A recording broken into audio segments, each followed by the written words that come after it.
नमस्कार।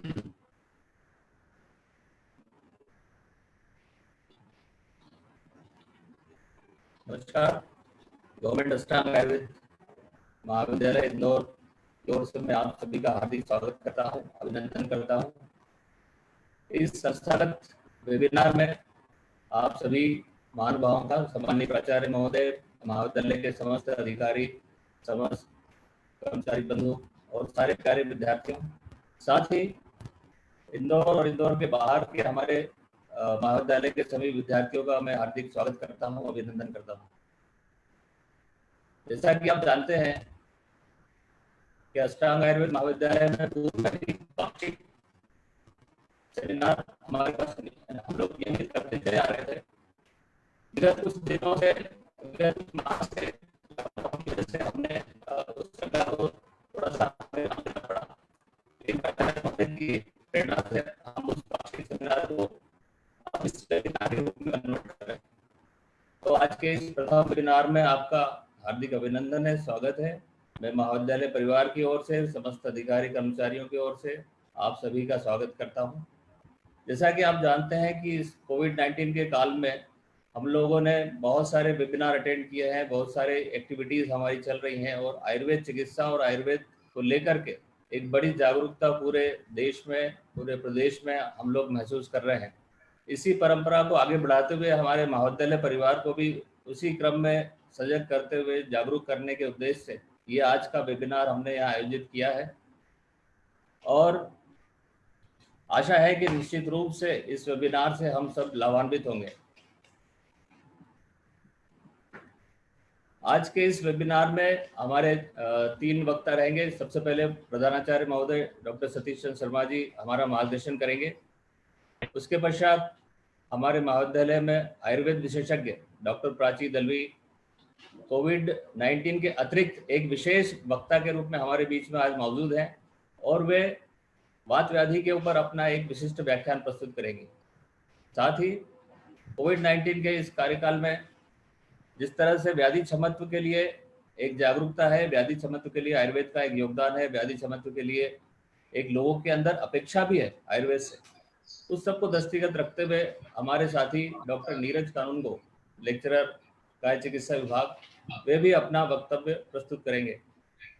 तो इसको आरंभ करते हुए आज के इस वेबिनार को सबसे पहले मैं आमंत्रित करना चाहूँगा हमारे संस्था के प्राचार्य महोदय, हमारे मार्गदर्शक और इस पूरे कोरोना का जो काल में जो हम संघर्ष कर रहे हैं, हमारे सबके नेतृत्व डॉक्टर सतीश चंद्र शर्मा जी को मैं उनसे आग्रह करूंगा कि वे कृपया आएँ और यहाँ कृपया आएँ और अपना वक्तव्य प्रस्तुत करें। आदरणीय शर्मा।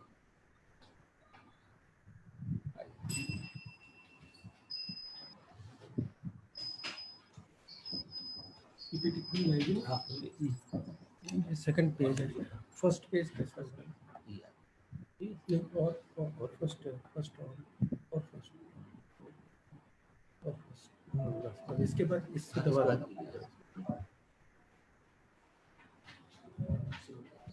ओम धन्वंतरये नमः। सभी मित्रों, साथियों और मेरे प्यारे छात्रों, आप सभी को सादर नमस्कार। और मुझे बहुत खुशी है कि मैं आप सभी के बीच इस कोरोना काल में मुखातिब हो पाया। ये ऐसा संक्रमण काल है जिसकी कल्पना हमारे आचार्यों ने पूर्ण अध्ययन और अनुसंधान के पश्चात ऐसा भी समय आएगा जिस समय हमारे लिए संपूर्ण वायुमंडल पर जो उपस्थित स्थितियां हैं वो विपरीत होंगी और उसका हमें किस प्रकार से चिकित्सा और व्यवस्था करनी है। मैं अधिक समय न लेते हुए आप सभी को इस विषय के प्रारंभिक जो स्थितियां हैं आगे बढ़ना चाहिए। संपूर्ण भारतवर्ष या विश्व के अंतर्गत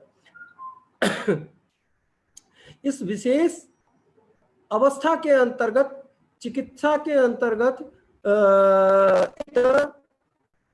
भ्रम की स्थिति की तो दृढ़ प्रतिज्ञ होकर कार्य तो किया जा रहा है। यदि भ्रम की स्थिति है, भ्रम की स्थिति है, तो उसको हम पहले परिचय से शुरू करें कि क्या एक कोविड-19 का संक्रमण काल है और कोविड-19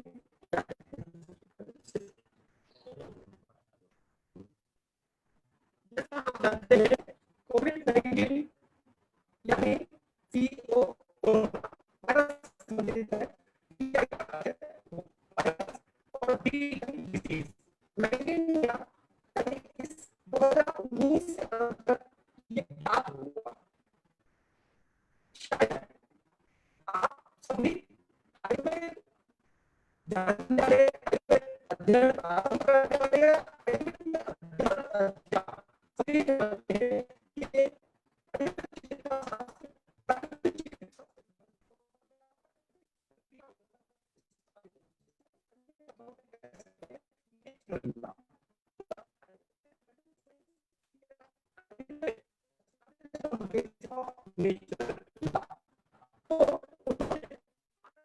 इसी प्रकार से रोग के कारण क्या हो सकते हैं,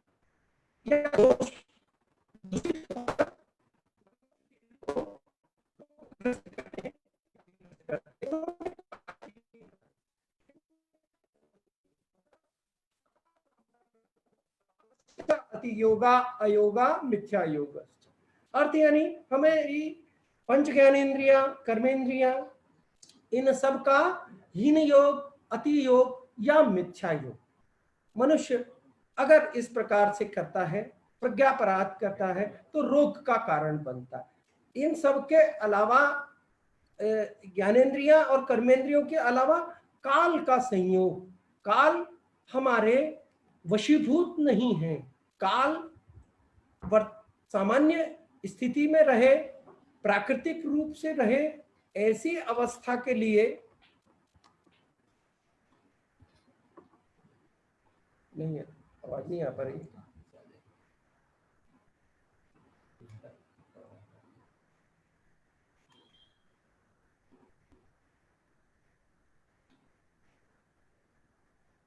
सॉरी फॉर इंटरप्शन। रोग के 3 कारण बताएं, त्रिण्य आयतन, अर्थ और कर्म का हीन, अतियोग और मिथ्या योग। ज्ञानेन्द्रिय और कर्मेंद्रिय का मनुष्य क्रिया करेगा, मनुष्य जिन आहार विहार का सेवन करेगा, जो कर्म करेगा, उससे रोग की उत्पत्ति। काल दूरस्थ है, काल का प्रभाव मनुष्य या इस पृथ्वी पर रहने वाले हर जीव जगत या हर अचेतन वस्तु पर भी होना है, तो परिवर्तन उससे होना है। रोग कारक जो आधुनिक विज्ञान जीवाणु, वायरस, माइक्रोब्स जिन किन्हीं को भी मानता है, वो सब इस काल के अधीन है।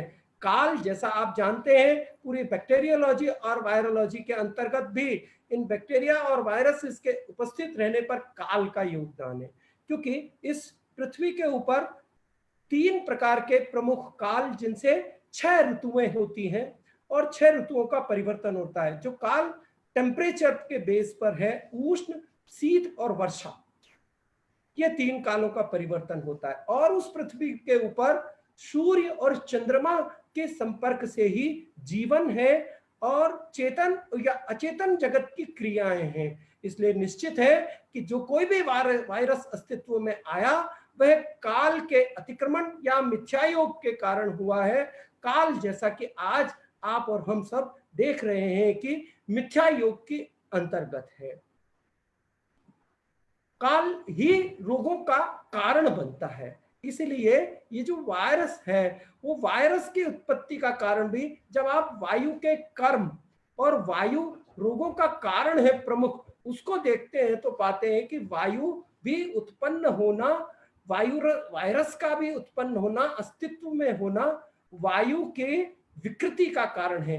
बाह्य जगत के अंतर्गत जो वायु की विकृति होगी वह भी, और शरीर के अंतर्गत वायु की विकृति है वह भी।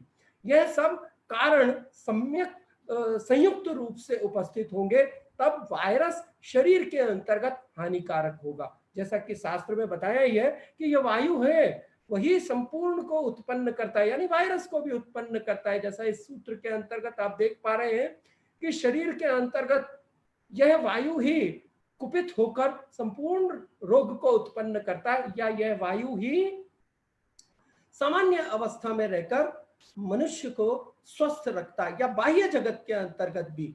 उसके बारे में, वायु के बारे में भगवान जितनी तुलना भी दी है, और भगवान जैसी तुलना के अलावा अलग अलग विशेषणों से उसके क्रिया और गुण को बताया है। जैसा आप देख रहे हैं इसके अंदर भावा भाव करह, जितने भी जगत के अंतर्गत भावपूर्ण तत्व हैं, जिनके अंदर कोई प्रॉपर्टी है, उनका भी यह उत्पत्ति कारक है या नाश कारक है। संपूर्ण जगत के अंतर्गत जो कुछ भी उत्पन्न हो रहा है वायु से है, यानी वायु की विकृति बाह्य जगत के अंतर्गत या शरीर के अंतर्गत, उन सभी से वायरस अस्तित्व में है, या जिसे हम वायुरस संस्कृत शब्द के अंतर्गत समझ सकते हैं। यह वायु ही कारण है विकृति का और संपूर्ण इस समय के कोविड-19 का।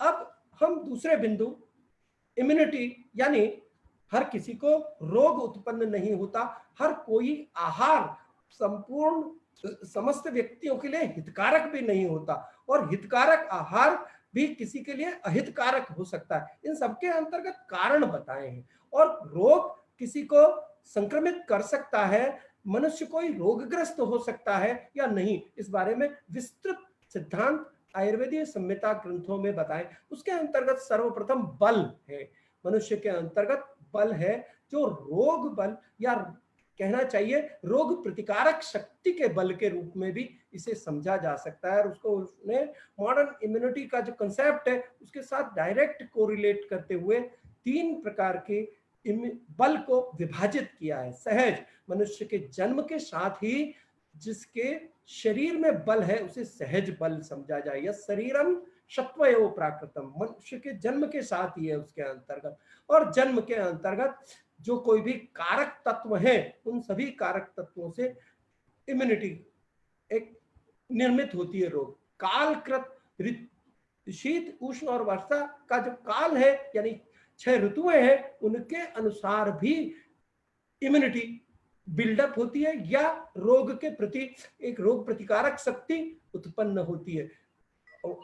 उम्र से, वृद्धावस्था के अंतर्गत और स्त्रियों में, बालकों में किसी रोग के प्रति रोग प्रतिकारक शक्ति नहीं होती, या होती है लेकिन कम होती है इन लोगों में। इसीलिए कहा गया है वय के अनुसार। युक्तिकृत आहार विहार से, व्यायाम से भी इम्यूनिटी या रोग प्रतिकारक शक्ति प्राप्त की जाती है। और भी शास्त्र के अंतर्गत विस्तृत बल के बारे में कहा गया। ये सब कारण है कि रोग प्रतिकारक शक्ति को बढ़ाया जा सकता है। शास्त्रों के अंतर्गत अनुसंधान और अध्ययन के बाद बताया गया है। किसी देश विशेष के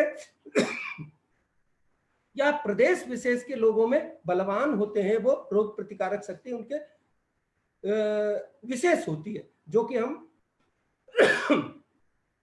प्रेजेंट सिनेरियो के अंतर्गत देखते हैं। प्रेजेंट सिनेरियो के अंतर्गत किसी विशेष क्षेत्र में कोरोना संक्रमित लोगों की संख्या अधिक है और कहीं कम है। संक्षेप में उन्होंने शास्त्र में बताया कि प्रत्येक व्यक्ति प्रत्येक व्याधि से ग्रसित नहीं होता, और विशेष व्यक्ति व्याधि के प्रति रोग प्रतिकारक शक्ति भी रखता है। एक बिस्किट है वो हेलो, कोई क्वेश्चन पूरा था?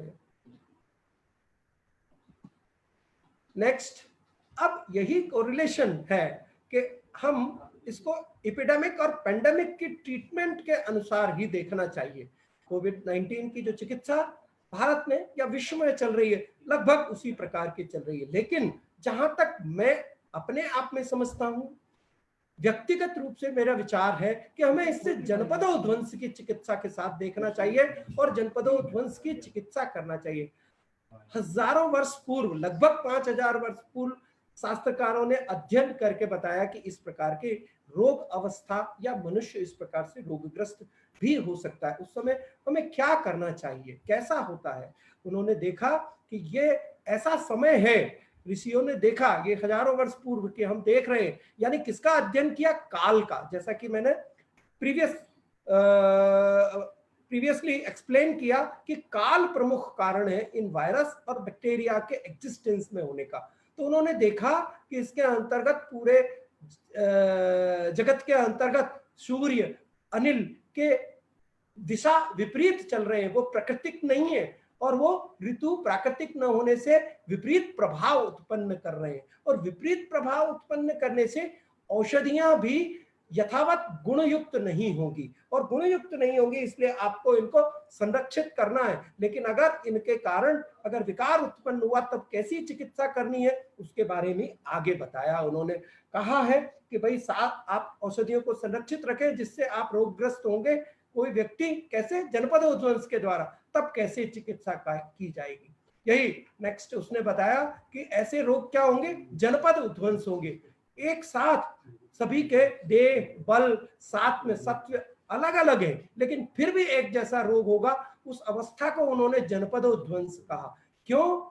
उसके कारण बताए कि भाई इन कारणों से होगा। ऐसा क्या होगा कि जिनसे संपूर्ण व्यक्ति एक जैसे रोग, एक जैसे लक्षण और एक जैसे विकार उसके उत्पन्न हो रहे हो, विकार के लिंग उत्पन्न हुए। उनका कारण है वायु अगर प्रदूषित है, जल प्रदूषित है, देश प्रदूषित है, काल प्रदूषित है। आज की अवस्था काल की है, और यह भी शास्त्र में बताया कि काल अंतिम स्थिति है कि संपूर्ण विकृति की स्थिति उत्पन्न हो गई है। काल को ठीक नहीं किया जा सकता, मतलब उसके लिए कोई चिकित्सा की अवस्था है नहीं है, उसके लिए लॉन्ग टर्म अवस्थाएं हैं, यानी जिसको हम कह सकते हैं इकोलॉजिकल बैलेंसेस कैसे बनते हैं, उन मापदंडों पर काम करना होगा।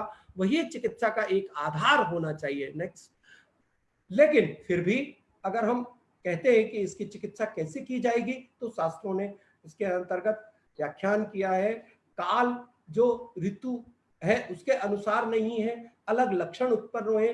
बारिश के सीजन के अंतर्गत अति उष्ण काल है, उष्ण काल में वर्षा हो रही है, या शीत काल के अंतर्गत अति उष्ण काल है, ये सब मिथ्या योग के कारण रोग उत्पन्न होंगे। और वो रोग किसी भी कारण विशेष, जैसा कि वायरस के बारे में बताया जा रहा है, या जो कोई भी संक्रमण है, उन सब की चिकित्सा कैसे करोगे और उनका कारण क्या है। यही 4 कारण हैं। कौन? वायु, जल, देश और काल। और इनके की चिकित्सा करने के लिए क्या है कि चिकित्सा करने के लिए हमें उपयुक्त औषधि जो पूर्व से संरक्षित थी उनका उपयोग करना है, और उनकी चिकित्सा तभी की जा सकती है लक्षण देखकर, जिनके रोगों के कारण सामान्य न हो, मृत्यु जिनकी सामान्य न हो। ऐसा अध्ययन किया गया कि लोगों के दोष दुष्ट के समूर्छना के बाद कौन से लक्षण उत्पन्न होंगे, तो उनकी अवस्था क्या होगी। ये सब अध्ययन के पास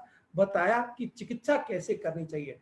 पंचकर्म चिकित्सा उसके लिए सबसे उत्तम है, और रसायनों का उपयोग उसके लिए सर्वोत्तम है। हमें ऐसी व्याख्या करनी चाहिए, ऐसी चिकित्सा प्रारंभ करनी चाहिए कि हम पंचकर्म के द्वारा ही चिकित्सा कर पाए उनकी, और रसायनों का उपयोग कर पाए। और इन सब के बाद जिसे आगे चलकर शास्त्रकारों ने आचार रसायन कहा है, उसका उपयोग करना ही इसकी चिकित्सा है। सत्यभूते दयादानम, ये सब आगे बहुत सारे उदाहरण बताए हैं, लेकिन अंत में यही है कि व्यक्ति को आचार रसायन का पालन करना चाहिए, यानी सत्य का पालन करना चाहिए, दया दान, आहार विहार सम्यक होना चाहिए। अपने आप को एक प्रकार से आज जिसको कहा जा रहा है कि क्वारंटाइन किया जाना, ये क्वारंटाइन किया जाना उसी का उदाहरण है कि आपको अपने आप में सीमित कर लेना, आपका एक सीमित दायरा हो जिससे संपर्क ना हो। ये व्याधि संपर्क से बढ़ रही है। अंत में आप सभी को शुभकामनाएं और स्वस्थ जीवन की कामना करते हुए यहाँ पर विराम करता हूँ। किसी को कोई क्वेश्चन है तो पूछ सकते हैं। जो यहाँ आपकी अष्टांग आयुर्वेदिक कॉलेज की जो एक्टिविटीज हुई है कोरोना काल में, जो हमने औषधि वितरण और जो आरोग्य रसायन के बारे में, उसके बारे में थोड़ा सा आप सभी को बताते हुए मुझे प्रसन्नता हो रही है कि भारत सरकार के मार्गदर्शन और मध्य प्रदेश शासन के निर्देश अनुसार अष्टांग आयुर्वेद महाविद्यालय के माध्यम से शासन से प्राप्त हुई औषधियों को इंदौर नगर के अंतर्गत हमारे वरिष्ठ शिक्षक, चिकित्सा अधिकारी और जूनियर चिकित्सक सभी घर घर जाकर विशेष रूप से कंटेनमेंट क्षेत्रों में वितरित कर रहे हैं। और एक विशेष आरोग्य कषायम क्वाथ महाविद्यालय की मिनी फार्मेसी और अर्थशास्त्र विभाग में निर्मित होकर कोविड केयर सेंटर और कोविड पेशेंट्स को वितरित किया जा रहा है। आप सभी इन सब के परिणामों से परिचित भी हैं जो रोज न्यूज और समाचार पत्रों में प्रकाशित हो रहे हैं। धन्यवाद।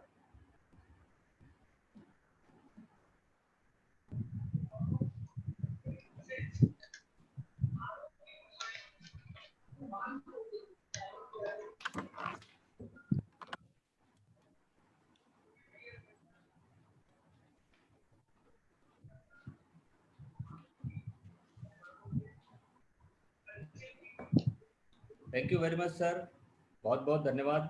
जैसा कि सर ने अभी हमको बताया कि आयुर्वेद महाविद्यालय के समस्त अधिकारी और कर्मचारी एवं चिकित्सा अधिकारियों के माध्यम से हम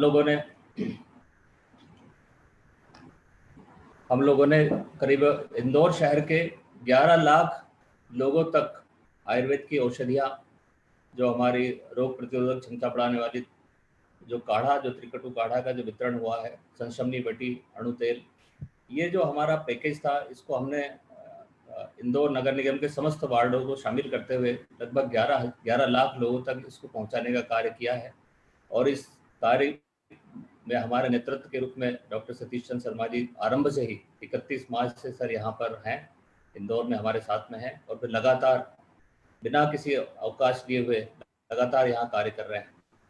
सर का बहुत बहुत धन्यवाद। सर ने यहाँ पर हमको बहुत सारी जानकारियाँ कोरोना के संबंध में, रोग प्रतिरोधक क्षमता के संबंध में, और साथ ही आयुर्वेद महाविद्यालय के द्वारा किए जा रहे इस भागीरथी प्रयास के बारे में भी हमको जानकारी दी।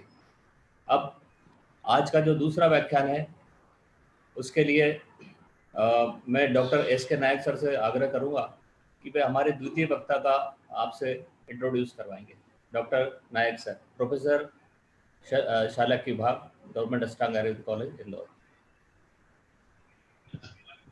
Thank you, sir. Thank you.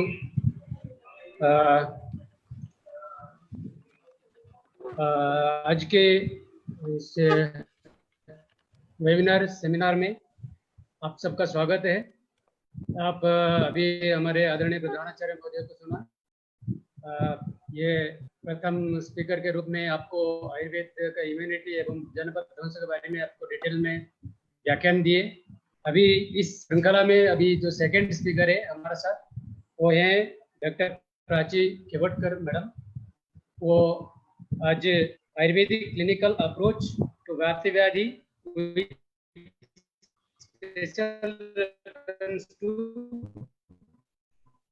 निदान और चिकित्सा, इसके बारे में आप प्राची केवटकर, जो कि इस महाविद्यालय से उन्होंने BMS इस महाविद्यालय से प्राप्त की, और इसके पश्चात उन्होंने MD in Panchakarma from Jamnagar university in the year 2002 से पास आउट हुई है।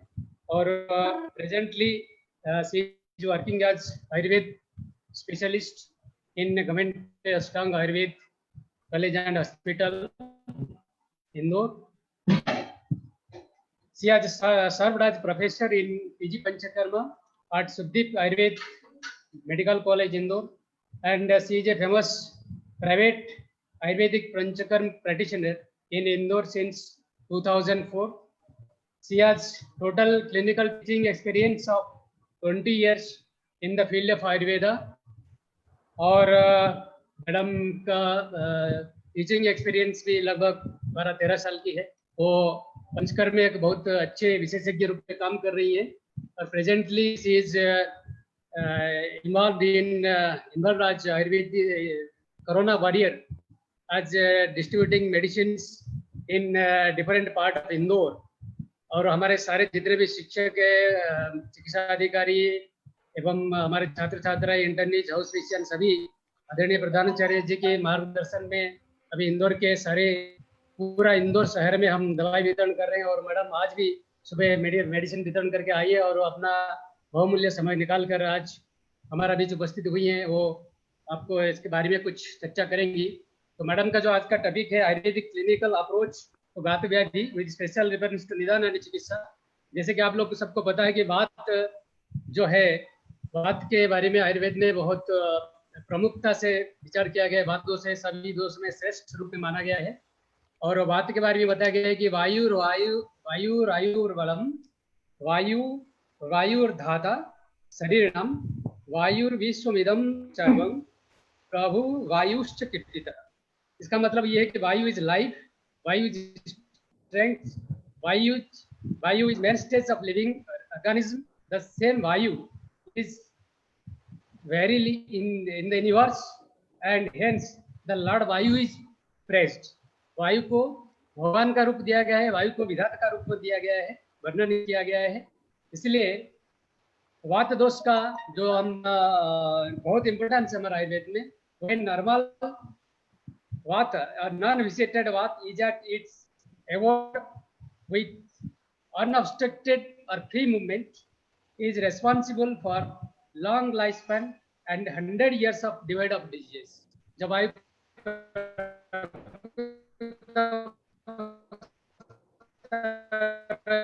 रहता है तो ये शरीर में 100 है, 100 साल तक वो जिंदा रहता है। So Vata is the prime dose owing to its incorporeal nature and instability. It is inaccessible in comparison to other दोष के साथ वायु का इंपॉर्टेंस है।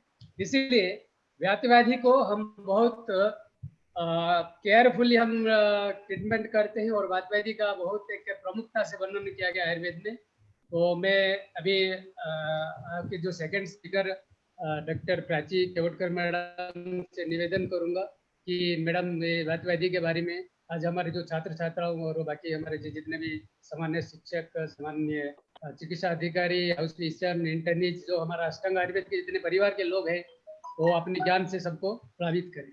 Madam doctor Prachi Kevatkar madam. बहुत बहुत धन्यवाद सर।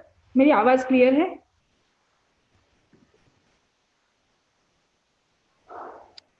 आदरणीय, हाँ, आपकी आवाज क्लियर आ रही है मैडम। जी जी जी।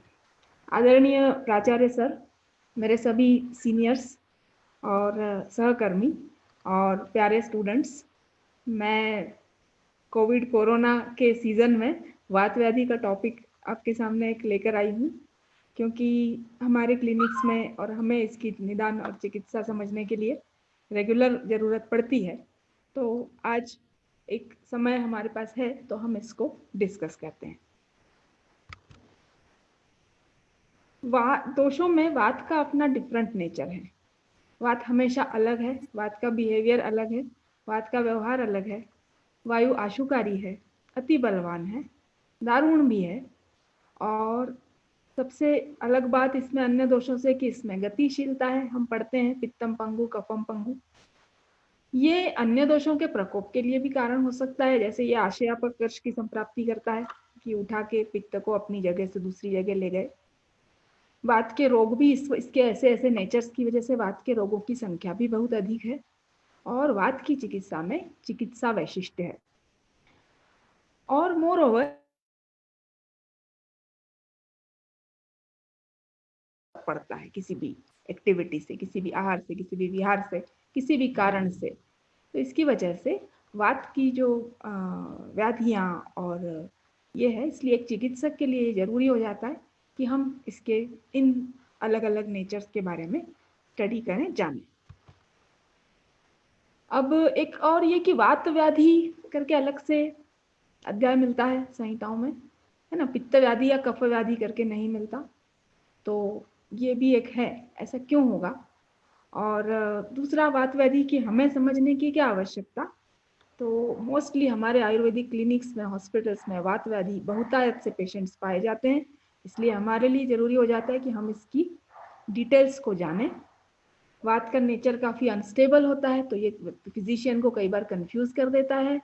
जैसे पेशेंट बहुत मोटा है लेकिन स्किन बहुत ड्राई है, तो अब ये वात का प्रकोप है क्या, तो फिर इसको स्नेहपान की जरूरत है क्या, इस तरह के कंफ्यूजन्स वात के ट्रीटमेंट के साथ में होते हैं। वात व्याधि एक बड़ा टॉपिक है जिसमें बहुत सारी डिसीजेस कवर हो जाती हैं, और सबसे इम्पॉर्टेंट जो मैं अभी आज यहाँ बताने का मेरा उद्देश्य है, खास करके स्टूडेंट्स के लिए, कि इसकी 2 तरह की संप्राप्ति को हमें जाना जाए और उसके अकॉर्डिंग ट्रीटमेंट प्लान किया जाए। तो ये 2 तरह की संप्राप्ति, ये many times difficult to understand, and ये तो आप जानते हैं कि आयुर्वेदिक ट्रीटमेंट इसमें सेटिस्फैक्टरी रिजल्ट्स और कई बार मेंटेनेंस देता है। तो इस तरह से इसलिए वात व्याधि का चयन इस टॉपिक के लिए किया है। वात व्याधि क्या है? वात की विकृति से होने वाली व्याधि तो वात व्याधि है ही, परंतु ये असाधारण व्याधि, माने साधारण चिकित्सा, नॉर्मल वात शामक चिकित्सा दे देंगे तो सिर्फ काम चल जाएगा, ऐसा नहीं। ये it requires special line of treatment other than दोष शमन, और इसीलिए वात व्याधि का फिर अलग से संहिताओं में वो करने का और अलग से ट्रीटमेंट करने का, अलग अलग वात व्याधि भी सिर्फ अकेला नहीं, फिर उसमें अर्दित अलग, पक्षाघात अलग, आक्षेपक अलग, तो अलग अलग संप्राप्तियां और उनके अलग अलग चिकित्सा सूत्र, इसके अध्ययन करने की आवश्यकता हो जाती है। अन्यथा तो सिर्फ तेल और बस्ती पर्याप्त थे वात शमन के लिए।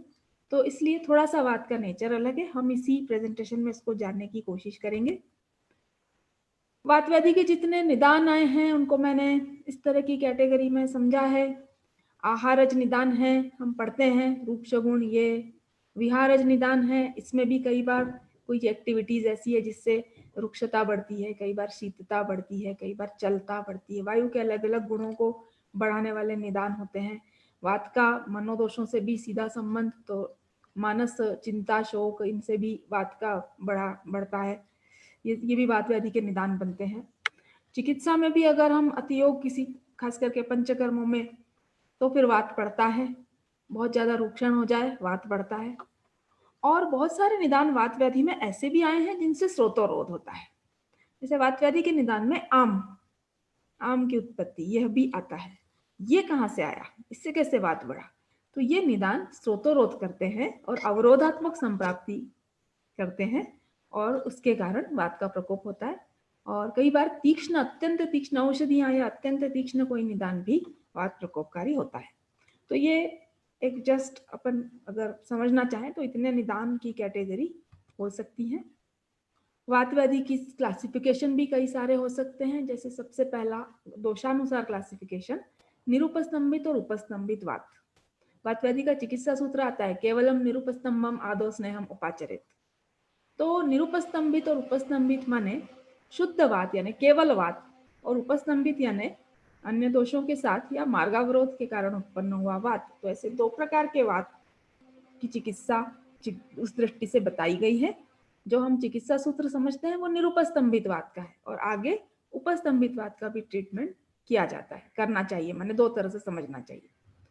वायु अलग अलग दूषों में जब जाता है तो फिर मांसगत वात, अस्थिगत वात या ऐसे कई सारे, तो वायु का क्योंकि इसमें गतत्व है, गामी है ये, इसलिए जब मांस में जाएगा तो वहां लक्षण पैदा करेगा, अस्थि में जाएगा तो वहां पैदा करेगा, तो फिर चिकित्साएं बदलती हैं, क्योंकि वो है कहाँ, उस हिसाब से ना उसे ट्रीटमेंट करेंगे। अधिष्ठान में भी वायु आमाशय में चले गए, पक्वाशय में, या गुदगत वात, या इस तरह से अलग अलग अधिष्ठानों में भी वायु की संप्राप्तियां बनती हैं। विशिष्ट संप्राप्ति वाले जो रोग हैं जैसे अर्दित या ग्रद्रसी, ये जो हम पढ़ते हैं, तो ये संप्राप्ति भेद से इसकी संप्राप्ति मतलब रोग के क्लासिफिकेशन हो सकते हैं। और आवृत्तवात अपने आप में एक अलग टॉपिक है, जिसमें वायु ही वायु का मार्ग रोकती है या कोई अन्य दोष भी, तो उसके कारण वायु का प्रकोप, ये एक अलग संप्राप्ति इस तरह से बनती है। तो फिर प्रत्येकम स्थान दुष्यम क्रिया वैशिष्ट्यम आचरित, तो अब कहते हैं कि हर एक का स्थान, दुष्य और क्रिया के वैशिष्ट्य से ट्रीटमेंट किया जाना चाहिए। ट्रीटमेंट आए भी हैं इसी तरह के, जैसे अस्थिगत वात का ट्रीटमेंट तिक्त क्षीरवस्ती विशेष रूप से, क्यों, क्योंकि तिक्त रस अस्थि की और उसकी एफिनिटी है। तो इस तरह से ट्रीटमेंट जो प्लान है जो शास्त्र में है, हमें उसमें कुछ ज्यादा नहीं करना है, हमें तो सिर्फ इतना करना है कि हाँ ये स्नायुगत वात है, इसमें उपनाह करूं। इतना भी किया तो स्नायुगत वात की चिकित्सा उपनाह या बाहुगत वात की चिकित्सा उत्तर भक्तिक स्नेह, है ना, या आवृत्तवाद की चिकित्सा में रसायनों का प्रयोग, ये जो है हमारे लाइन ऑफ ट्रीटमेंट्स होने चाहिए। और अब मोस्ट इंपॉर्टेंटली दो तरह की संप्राप्ति, एक शुद्धवात की संप्राप्ति और एक मार्गावरोध की। वायु का प्रकोप दो कारणों से होता है, एक अपने स्वयं के निदानों से माने शुद्धवात, और एक अन्य निदानों से स्रोत अवरोध हो जाने के कारण, उसका रास्ता रुक जाने के कारण वो प्रकोपित हो जाता है। उसमें वायु की गलती नहीं है, उसका रास्ता रुकने की गलती है, तो वो मार्गावरोधवाद की संप्राप्ति। तो ऐसी दो तरह की संप्राप्ति बनती है, यही हमें थोड़ा सा पेशेंट वाइज डायग्नोस करना है। तो आए हुए हर पेशेंट में ये शुद्धवात का है या अवरोधात्मक संप्राप्ति का है, इसके लिए थोड़ा सा अपने को कोशिश जानने की करनी चाहिए, क्योंकि ट्रीटमेंट अकॉर्डिंगली प्लान होगा। तो ये दो तरह की संप्राप्ति की जो घटनाएं हो सकती हैं, पहले शुद्धवात की देखते हैं कि रूक्ष खल खर या इसी तरह के निदान, उसके कारण रूक्षता परुषता खरता स्रोतसों में आती है, और उसके कारण वात का प्रकोप और उस रिक्त स्रोतस में वायु का पूर्ण होना, और उसके कारण धातुओं का क्षय होना, ये धातु क्षय जन्य वात व्याधि या शुद्ध वात की संप्राप्ति है। तो सच्चा सीधा सच्चा रूक्षता बड़ी है, खरता बड़ी है, स्रोतसों में भी क्षय हुआ है, चिकित्सा पूरी स्नेह और ब्राह्मण प्रधान आएगी। तो ये तो स्ट्रेट शुद्धवात की चिकित्सा स्ट्रेट जो हम समझते हैं वही है। परंतु दूसरी जो संप्राप्ति मार्गावरोधज की है वो देखें, स्निग्ध और शीत निदान, कफ और आम की उत्पत्ति और इनके कारण वायु के मार्ग में स्रोतोरोध, और फिर वायु का विमार्ग गमन होना, क्योंकि उसका जो सीधा रास्ता था उसमें रास्ते में कुछ जैसे हवा होती है ना, एकदम आती है और सामने कुछ आया तो पलट जाती है, तो उस तरह से विमार्ग गमन, और फिर ये इस तरह इन दोषों से साम हुई वायु जहां पे भी उसको खवय गुण्य मिलता है वहां पे स्थान संचय करती है। तो ये मार्गावरोध की संप्राप्ति।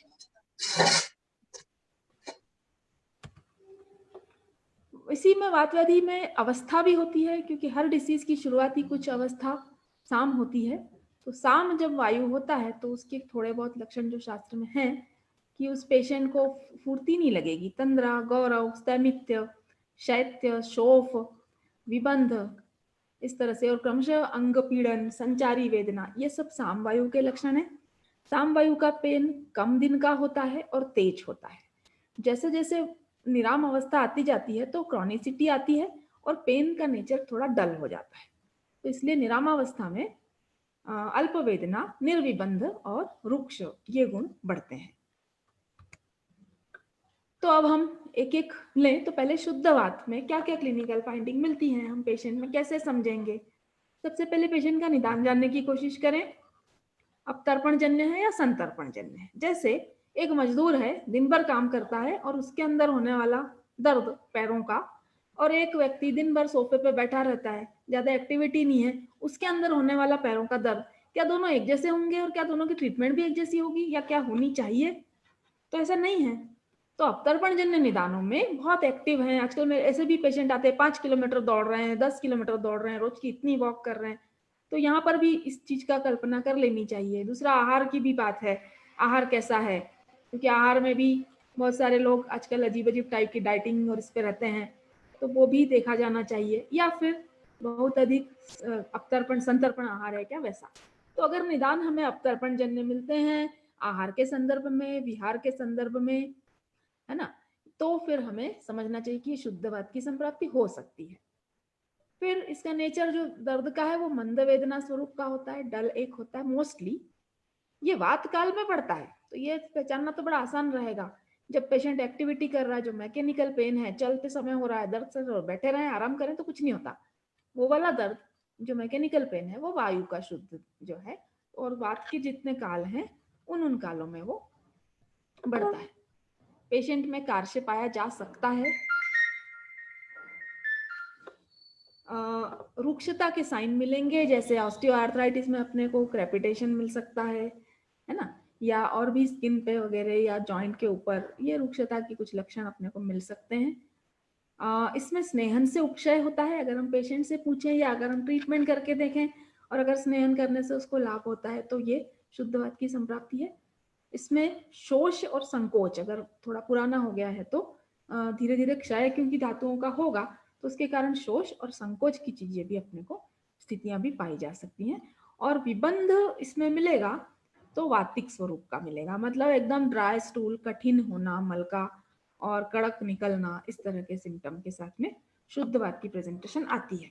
तो सारी वात व्याधियों में हमें ये कल्पना करनी चाहिए कि ये शुद्ध वात का पेशेंट है कि मार्गावरोधज वात का है, कि अगर संधिवात का पेशेंट ऑस्टियोआर्थराइटिस का भी आता है तो ये शुद्ध वात का है कि ये, इससे ट्रीटमेंट में काफी स्पष्टीकरण आता है और काफी लॉजिकल अपना ट्रीटमेंट होता है। तो ये शुद्धवात की क्लिनिकल फाइंडिंग हुई। अब इसके बाद मार्गावरोधज वात की क्लिनिकल फाइंडिंग, इसमें निदान संतर्पण जन्य मिलेंगे, है ना, आरामी और इस तरह के पेशेंट्स में ज्यादा पाया जाएगा। जो हाई क्लास सोसाइटी है उसके पेशेंट ये आते हैं वैसे। इसमें गुरुता रहती है, पेशेंट को भारीपन की कंप्लेन करता है। इसका वेदना काल भी डिफर करता है, जैसे सुबह सो के उठते हैं तो अकड़े हुए रहते हैं, है ना। इन्फ्लेमेटरी पेन, बहुत समय पे अगर आराम करने के बाद दर्द बढ़ता है तो वो इसमें स्थौल्य भी साथ में एसोसिएटेड हो सकता है, इसमें शोथ एसोसिएटेड हो सकता है, इसमें स्नेहन से अनुक्षय होगा, स्नेहन से उतना लाभ नहीं होगा या कभी कभी बढ़ भी सकता है। इसमें अग्नि मंद रहेगी और मल का स्वरूप आम रहेगा। तो ये हुए मार्गावरोधज वात के सामान्य फाइंडिंग जो हर पेशेंट में, हर वात व्याधि में अपने को मिल सकते हैं। अब कुछ कॉमन क्लिनिकल एग्जाम्पल को लेके इसके अपन बात करें, जैसे आत्मान और उदावर्त। उदावर्त अक्सर विबंध के कारण मल जो रुक्षादि प्रकोपज उदावर्त करके आया है, इसमें मल फंसा हुआ रहता है जिसके कारण वायु प्रकोपित होती है और फिर उसके कारण होने वाला आत्मान। तो चिकित्सा क्या होगी, मल का निष्कासन कराया जाए। और दूसरा आत्मान जिसमें कुछ खाने के बाद तुरंत पेट तन जाता है, मसल्स तन जाती है, ऐसा कोई अवरोध नहीं होता वहां पे वायु का, परंतु फिर भी तो ये वात प्रकोप वाला, तो इस तरह से होता है। इसी तरह से शुष्क वातिक कास, ड्राई कफ मतलब हमेशा वातिक ही है ऐसा नहीं, ड्राई कफ एक वाकई वातिक हो सकती है, जो वही शुद्ध वात की संप्राप्ति जिसमें आप स्नेहपान और इस तरह के कंटकारी घृत वगैरह ऐसी जगह के लिए आए हैं, वहां पे आप स्नेहपान कराएं और उसको उपशय मिलेगा। लेकिन एक और शुष्क वात पाई जाती है जिसमें बहुत अल्प मात्रा में कफ और एकदम ग्रथित, है ना, गांठ जैसा, और इतनी तेज खांसी का जो वातिक कास का झटका आएगा और उसके बाद जब तक आराम नहीं होगा थोड़ा सा कफ जो अटका है वो निकलने के बाद आराम लगेगा। तो इस तरह से तो ये वाला जो संप्राप्ति है ये अवरोधात्मक है, इसमें वो जो ग्रथित कफ है उसको निकालने की ट्रीटमेंट अपने को करना पड़ेगी और सिर्फ शुद्धवात की स्नेह की चिकित्सा दे देने से नहीं होगा। तो इसलिए वहां पे क्षार वगैरह जो सिक्रीशन करने वाले ग्रथितवात के कफ के ट्रीटमेंट है वो करने पड़ेंगे। तो इसलिए ऐसी संप्राप्ति इसकी वातिक कास की भी मिलती है। फिर ग्रदरसी और संधिवात जो कॉमन अपन पेशेंट देखते हैं उनमें भी हम ये संप्राप्ति की कल्पना करें कि कौन से पेशेंट में शुद्धवात की है और कौन से में ग्रदरसी भी, क्योंकि ग्रदरसी फिर टाइप भी ग्रदरसी के वातिक और वात कफज कहे गए हैं, हम उस दृष्टि से भी विचार कर सकते हैं।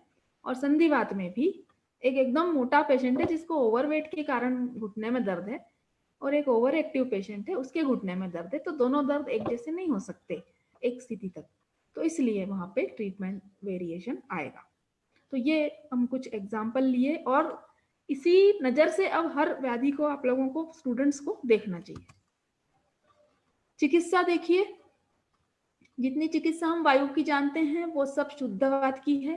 स्नेहपान कराया जाए, स्निग्ध भोजन कराया जाए, स्नेहन स्वेदन कराए जाए, मृदु स्निग्ध विरेचन कराया जाए, ब्राह्मण वस्ती और मात्रा वस्तियां दी जाए, नस्य कराया जाए और भी शिरोधारा और जितने भी ऑयल के ट्रीटमेंट्स हो सकते हैं वो सब शुद्धवात के ऊपर स्ट्रेट बैठते हैं, मतलब तुरंत पेशेंट आया और अपन ने दिया तो तुरंत आराम पड़ेगा, इतना स्ट्रेट। तो वो चिकित्सा शुद्धवात की है, तो जब शुद्धवात पे देंगे तो स्ट्रेट तो बैठेंगे ही।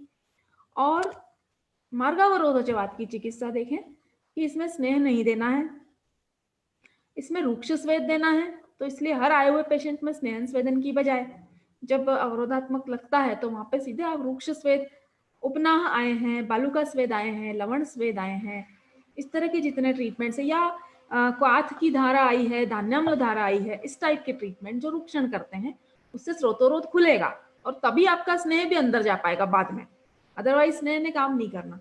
तो इसलिए रुक्ष स्वेद का उपयोग मृदु अनुलोमन यहाँ पर भी देना है, क्योंकि अनुलोमन तो वात की चिकित्सा है ही, परंतु वहां पे स्निग्ध विरेचन दिया जा सकता है। यहाँ पे हम कुछ अगर आम मल है तो रुक्ष विरेचन जैसे त्रिफला भी दे सकते हैं। और रुक्षण वस्तियां आस्थापन वगैरह जो है वो भी चिकित्सा मार्गावरोधज में आएगी। हालांकि वस्ती के कॉम्बिनेशन फिर अल्टरनेट ही बनाए गए हैं और वो इसी तरह से प्लान किए गए हैं कि चिकित्सक दोनों अल्टरनेट दे और न तो ज्यादा रुक्षता पैदा हो न स्निग्धता, परंतु फिर भी और अच्छे सोच के लिए मार्गावरोधज में रुक्षण चिकित्सा, रुक्षण वस्तियां दी जानी चाहिए। सिरावेद और अग्निकर्म ये भी ट्रीटमेंट्स वात व्याधि में आए हैं। तो सिरावेद कब? एक तो तब जब रक्त का इन्वॉल्वमेंट दिखे। जैसे वात एक दोष है ना जो बहुत सेंसिटिव है, ऐसे रक्त भी एक दोष है जो बहुत सेंसिटिव है। तो ऐसी सेंसिटिव है तो इसलिए रक्त का भी जल्दी से, रक्त के ऊपर भी जल्दी से प्रभाव पड़ता है किसी भी निदान का।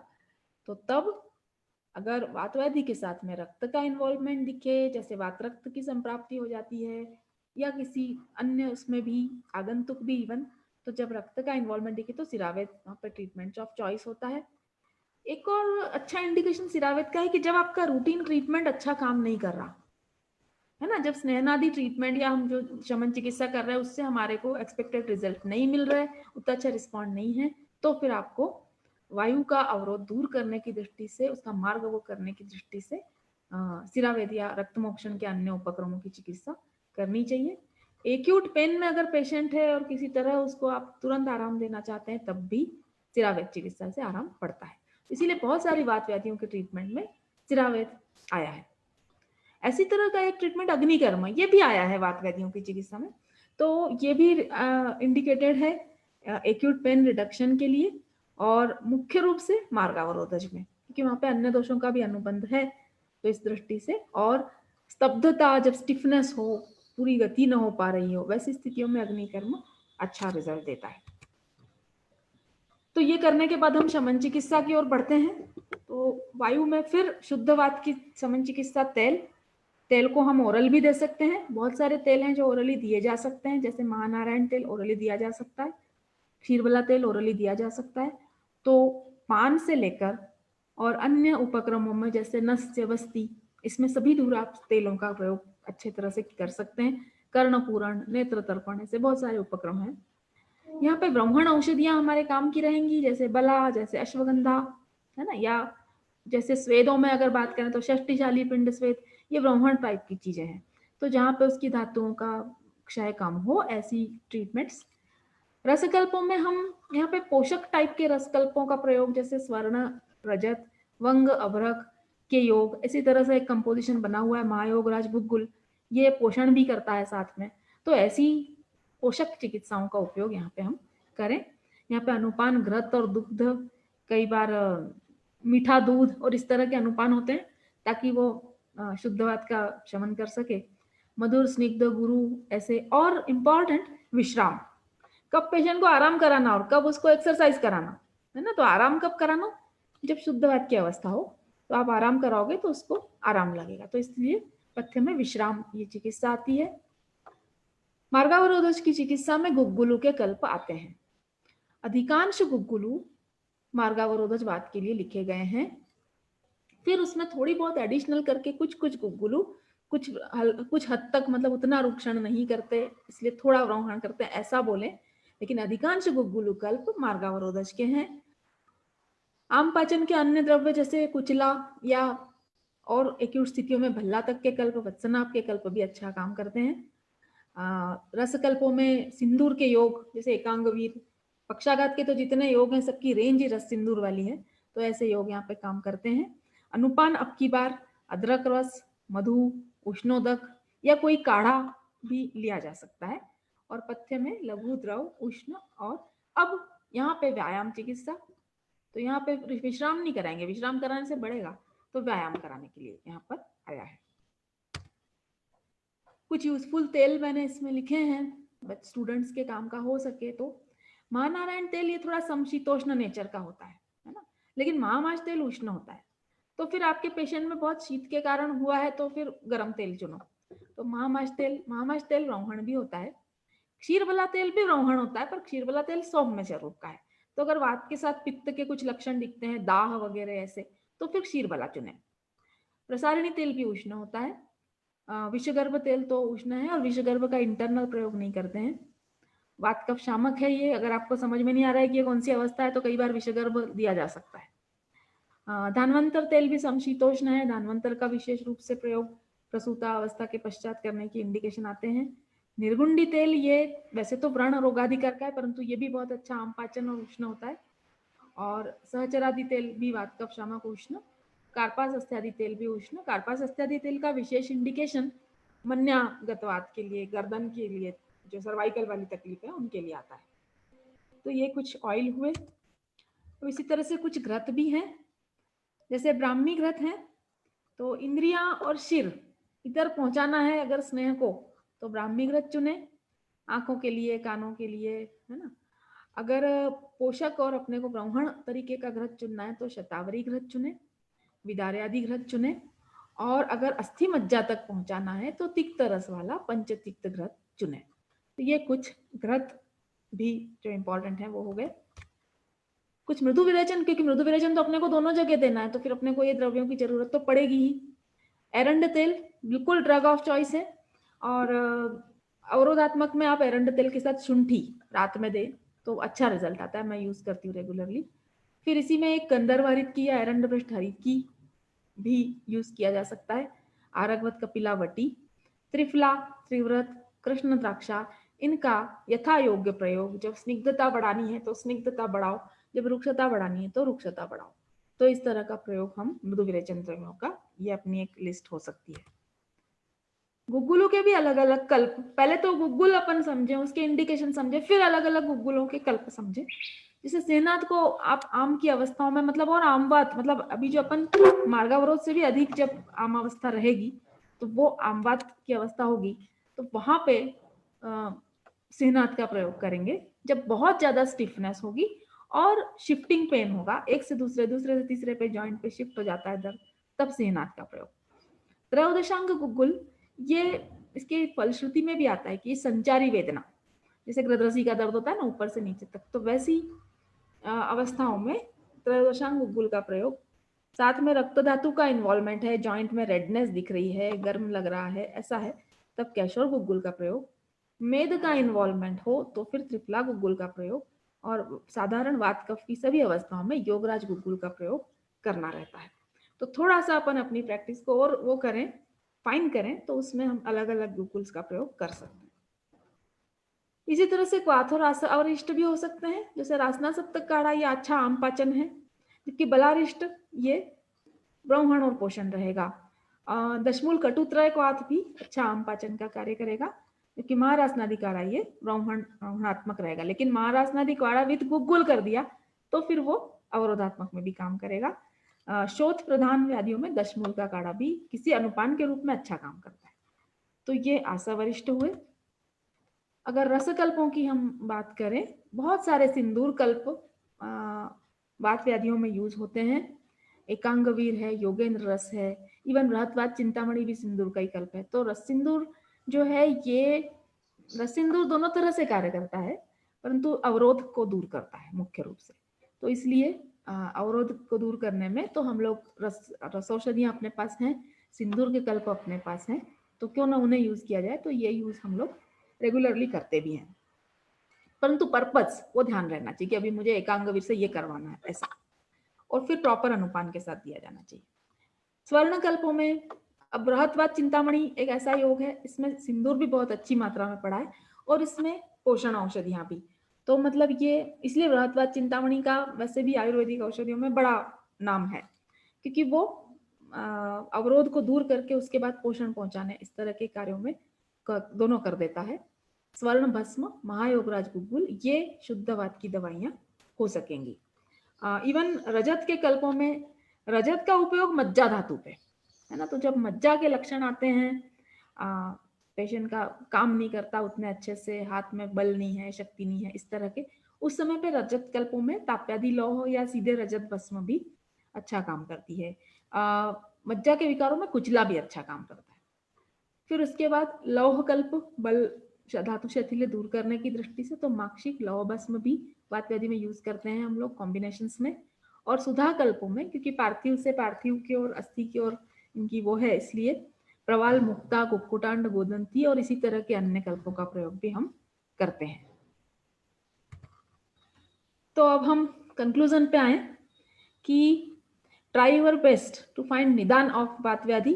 खुदाई करना है और सबसे पहले निदान ढूंढना है।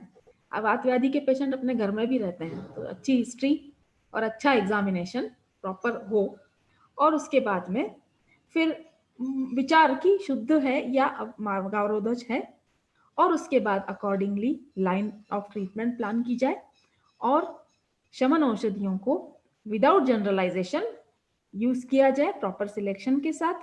और जैसे उसकी अवस्था बदले, क्योंकि ऐसा होता है, आम बात हमेशा आम बात नहीं रहता, बाद में जब वो जीर्ण होता है तो उतना आम नहीं बचता उसमें फिर। तो जब अवस्था बदलेगी तो ट्रीटमेंट भी आपका बदलना चाहिए। तो इस तरह की कुछ छोटी चीजें थी जो मैं सबके स्टूडेंट्स के खास करके ध्यान में लाना चाह रही थी, तो उसके लिए ये एक प्रेजेंटेशन बनाया था।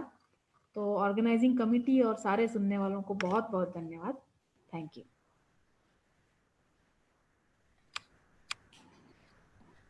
Thank you very much doctor Prachi.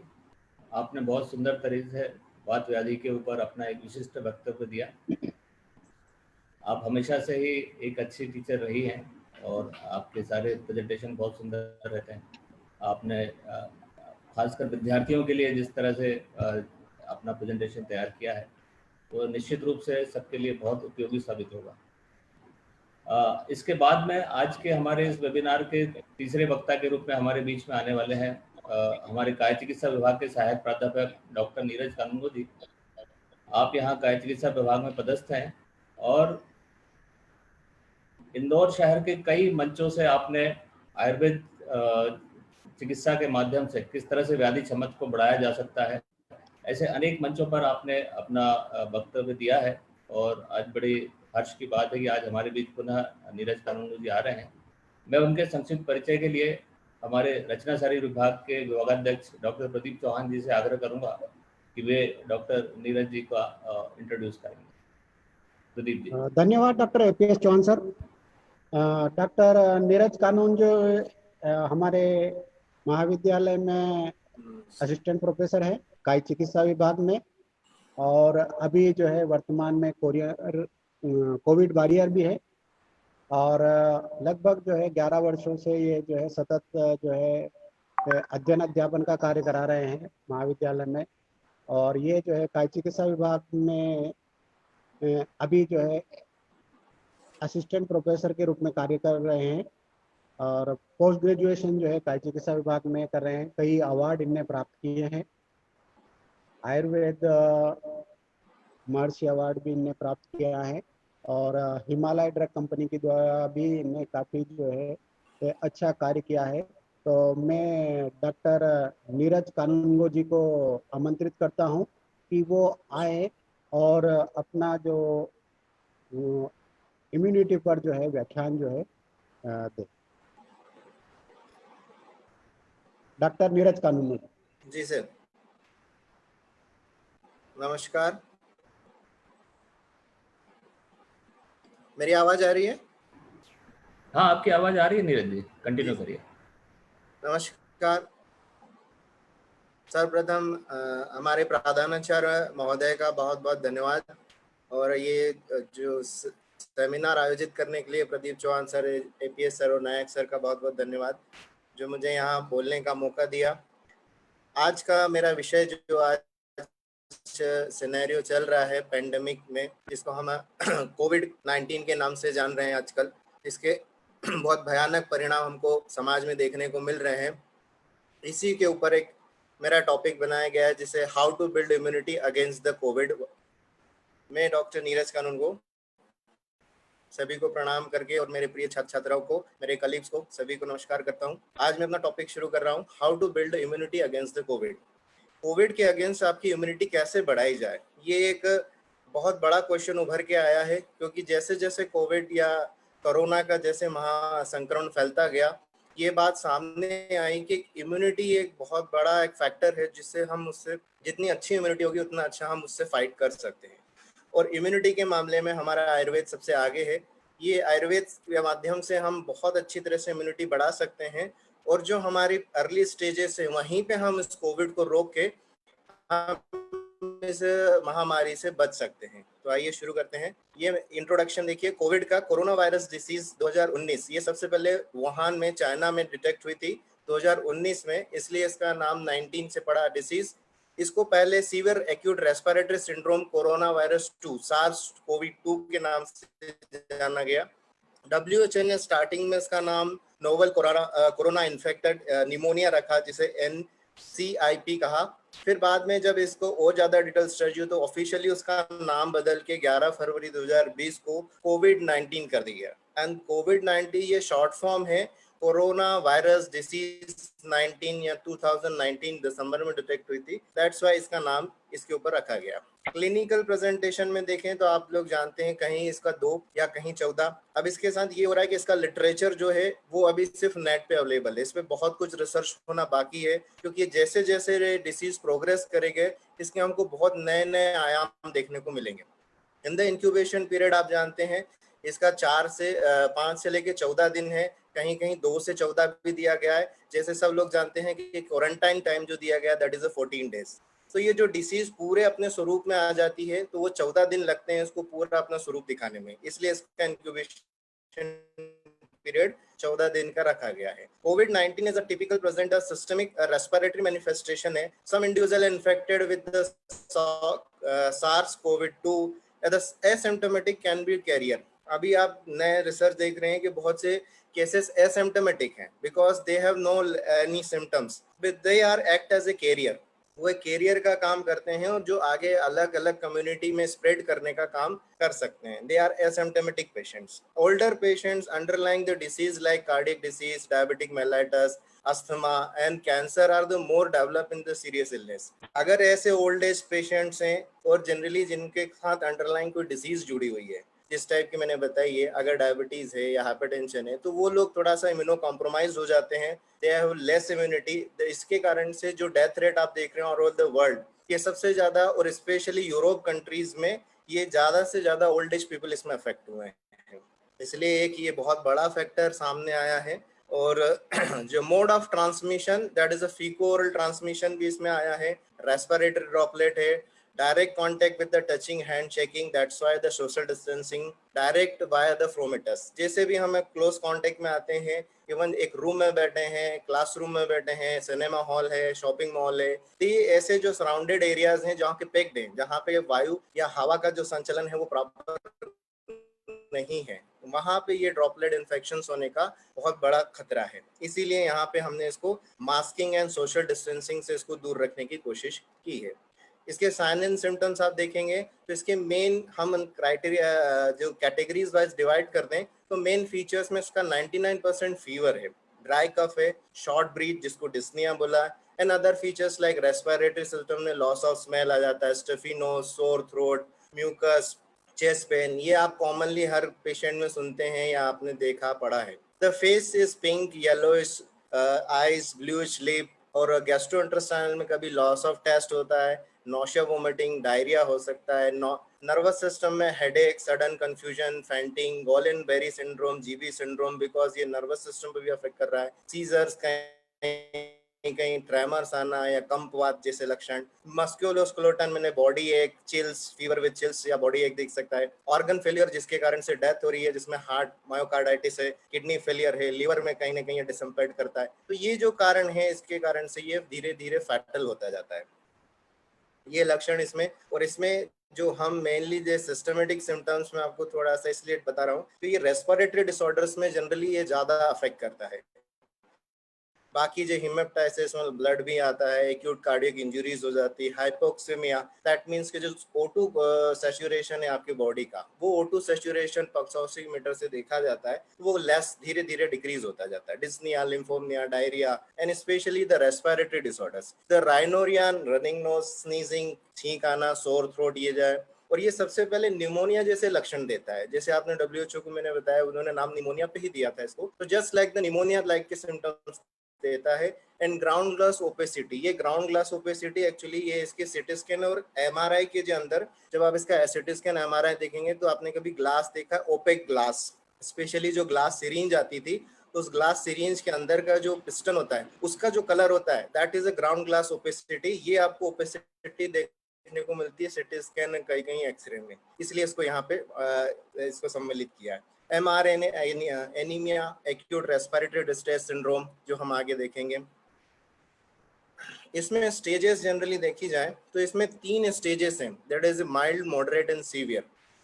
तो जब स्टेज 1 आती है दैट इज माइल्ड है, उसमें लोकल सिम्टम्स जैसे throat irritation, dry cough, fever और मेनी एसिम्प्टोमिक जैसे patient infection in 80% of cases में ऐसे ही देखने को मिलता है। Lymphopenia and neutrophil.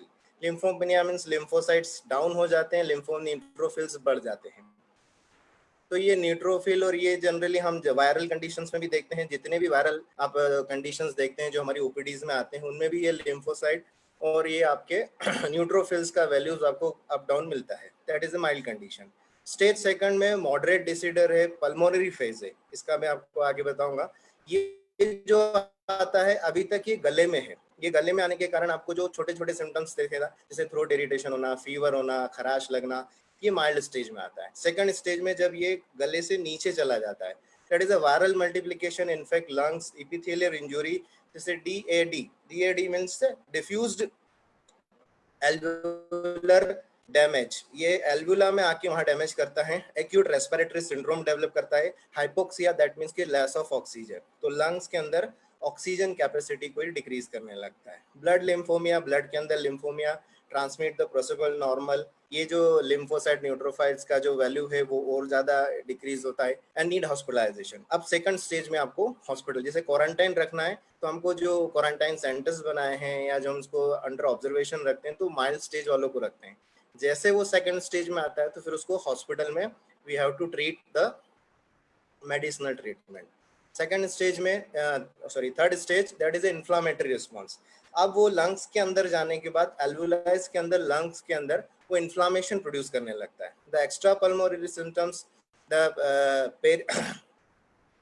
Hyper inflammation, decrease D cells, ये जो हेल्पर टी सेल्स हैं हमारी ये डिक्रीज होने लगती हैं। आपने एड्स में भी टी सेल्स पढ़े, यहाँ पे इम्यून सिस्टम जो है हमारा यहाँ पे बहुत ज्यादा वर्क करता है। And cytokinin storm. अब साइटोकाइनिन्स क्या है? ये साइटोकाइनिन्स नथिंग एल्स, ये एक अलग अलग टाइप के आपके इम्यून सिस्टम के अंदर प्रोटीन्स हैं। कहीं कहीं ये आपको लार्ज ग्रुप ऑफ प्रोटीन है, पेप्टाइड्स हैं, ग्लाइकोप्रोटीन्स हैं। अब ये जब रिएक्शन होती तो एक साथ बॉडी में बहुत सारे साइटोकाइनिन्स आपकी ब्लड में छोड़ दिए जाते हैं, बिकॉज ये इम्यूनो कॉम्प्रोमाइज डिसीज होने से इम्यून सिस्टम को हैम्पर कर रहा है, इसलिए ये इसके अंदर छोड़ दिया जाता है। इसके कारण इसको बोला है cytokinin storm. Severe immunity reaction होती है। स्टॉर्म मतलब एक तरीके से तूफान की तरह, तो आपके अंदर एक तूफान जैसा आ जाता है बॉडी के अंदर, और ये जो इंटरफेरॉन अपन देख रहे हैं, साइटोकाइनिन, ये सब रिलीज होते हैं और ये इंटरफेरॉन आपकी बॉडी के अंदर myocarditis, cardiac arrest, acute respiratory arrest और ये शॉक वाले जो सिम्टम्स हैं वो सब धीरे धीरे आने लगते हैं। मायोकार्डाइटिस, अब यहाँ पे स्टेरॉइड्स का यूज होता है। ये स्टेरॉइड्स इसलिए यूज होते हैं because of the condition of shock. Generally यहाँ पे जितना भी कोविड देखेंगे उसमें ये स्टेरॉइड्स को जनरली अवॉइड किया गया है। In this condition we can use only steroids. देखिए जो मैं स्टेजेस आपको बताता, अर्ली स्टेज ये वायरल रिस्पांस फेज है, ये सिर्फ आपके थ्रोट में होती है। इसमें mild constitution of symptoms, fever और ड्राई कफ होता है। इसके बाद ये नीचे सेकंड स्टेज में आप देखोगे तो इसमें शॉर्टनेस ऑफ ब्रीथिंग, डिस्निया आ जाता है, हाइपोक्सिया, ऑक्सीजन कॉन्सेंट्रेशन आपकी बॉडी का कम होने लगता है, and that's another ARD, acute respiratory distress syndrome, जो कि आपका थर्ड स्टेज में या हाइपर इन्फ्लामेशन कंडीशन या फेज में आने लगता है। ठीक है, ये क्लिनिकल में लिम्फोमिया आता है, एबनॉर्मल चेस्ट, आप लोग जैसे स्लाइड में देख ही रहे हैं, abnormal chest imaging, transmission lower vesicular, elevate the inflammatory markers, ये जो इन्फ्लामेटरी मार्कर्स बढ़ने लगते हैं। नीचे पोटेंशियल थेरेपीज दी हैं, आप देखेंगे इसमें अलग अलग प्रोटीन, हाइड्रोक्सीक्लोरोक्विन कैसे यूज करना, रैंसमवीर है, reduce immunosuppression, avoid excessive steroid, क्योंकि ये इम्यूनिटी को सप्रेस करते हैं स्टेरॉइड्स, इसलिए इसको अवॉइड किया जाता है बिकॉज यहाँ पे हमको इम्यूनिटी की ज़्यादा ज़रूरत है। ठीक है, अब देखिए ये सिंपल वे में आपको इसकी पैथोफिजियोलॉजी थोड़ा सा मैंने आपको समझाने की कोशिश की है, इसमें होता क्या है मैं सिंपल वे में समझा देता हूँ। आप देखिए यहाँ स्टार्टिंग में ये जो मेरा कर्सर आप देखोगे, ये कर्सर जो दिख रहा है ये वायरस है, और ये जो वायरस के जो कोरोना नाम इसीलिए दिया है कि it's like a corona, corona means crown की तरह दिखता है, और क्राउन में दिखने के कारण इसके स्पाइक्स होते हैं। ये स्पाइक्स कुछ नहीं है। और जनरली वायरस क्या है, वायरस एक तरीका का विष है, विष वो भी प्रोटीन वाला एक विष है, वो आपके रिसेप्टर से आके यहाँ बाइंड होता है। ये जो आपके ये मेरा कर्सर आप देखोगे, ये कर्सर पे आपको ये वायरस इससे बाइंड हो रहा है। इससे बाइंड होने के बाद ये चिपक जाता है और ये एंडोसाइटोसिस करके ये सेल के अंदर यहाँ प्रवेश कर रहा है। और ये कहाँ हो रहा है, ये सब चीज जो हो रही है ये आपके लंग्स के सेल के अंदर हो रही है। और ये लंग्स के सेल के अंदर ये जाके यहाँ से नीचे आता है, ये इसके साथ जुड़ जाता है और रिलीज द जीनोम SSRNA। और ये सिंगल स्ट्रैंड RNA वाला वायरस है। यहाँ से आके ये जो अपना राइबोसोम है, ये नीचे आप देख रहे हो ribosome, binding the viral genome with the host ribosome. ये होस्ट एंटीजन एंटीबॉडी रिएक्शन होती है और ये एंटीजन एंटीबॉडी रिएक्शन से ये राइबोसोम जो है आपके राइबोसोम को, शरीर के राइबोसोम को आके बोलता है कि मेरे लिए प्रोटीन बनाओ।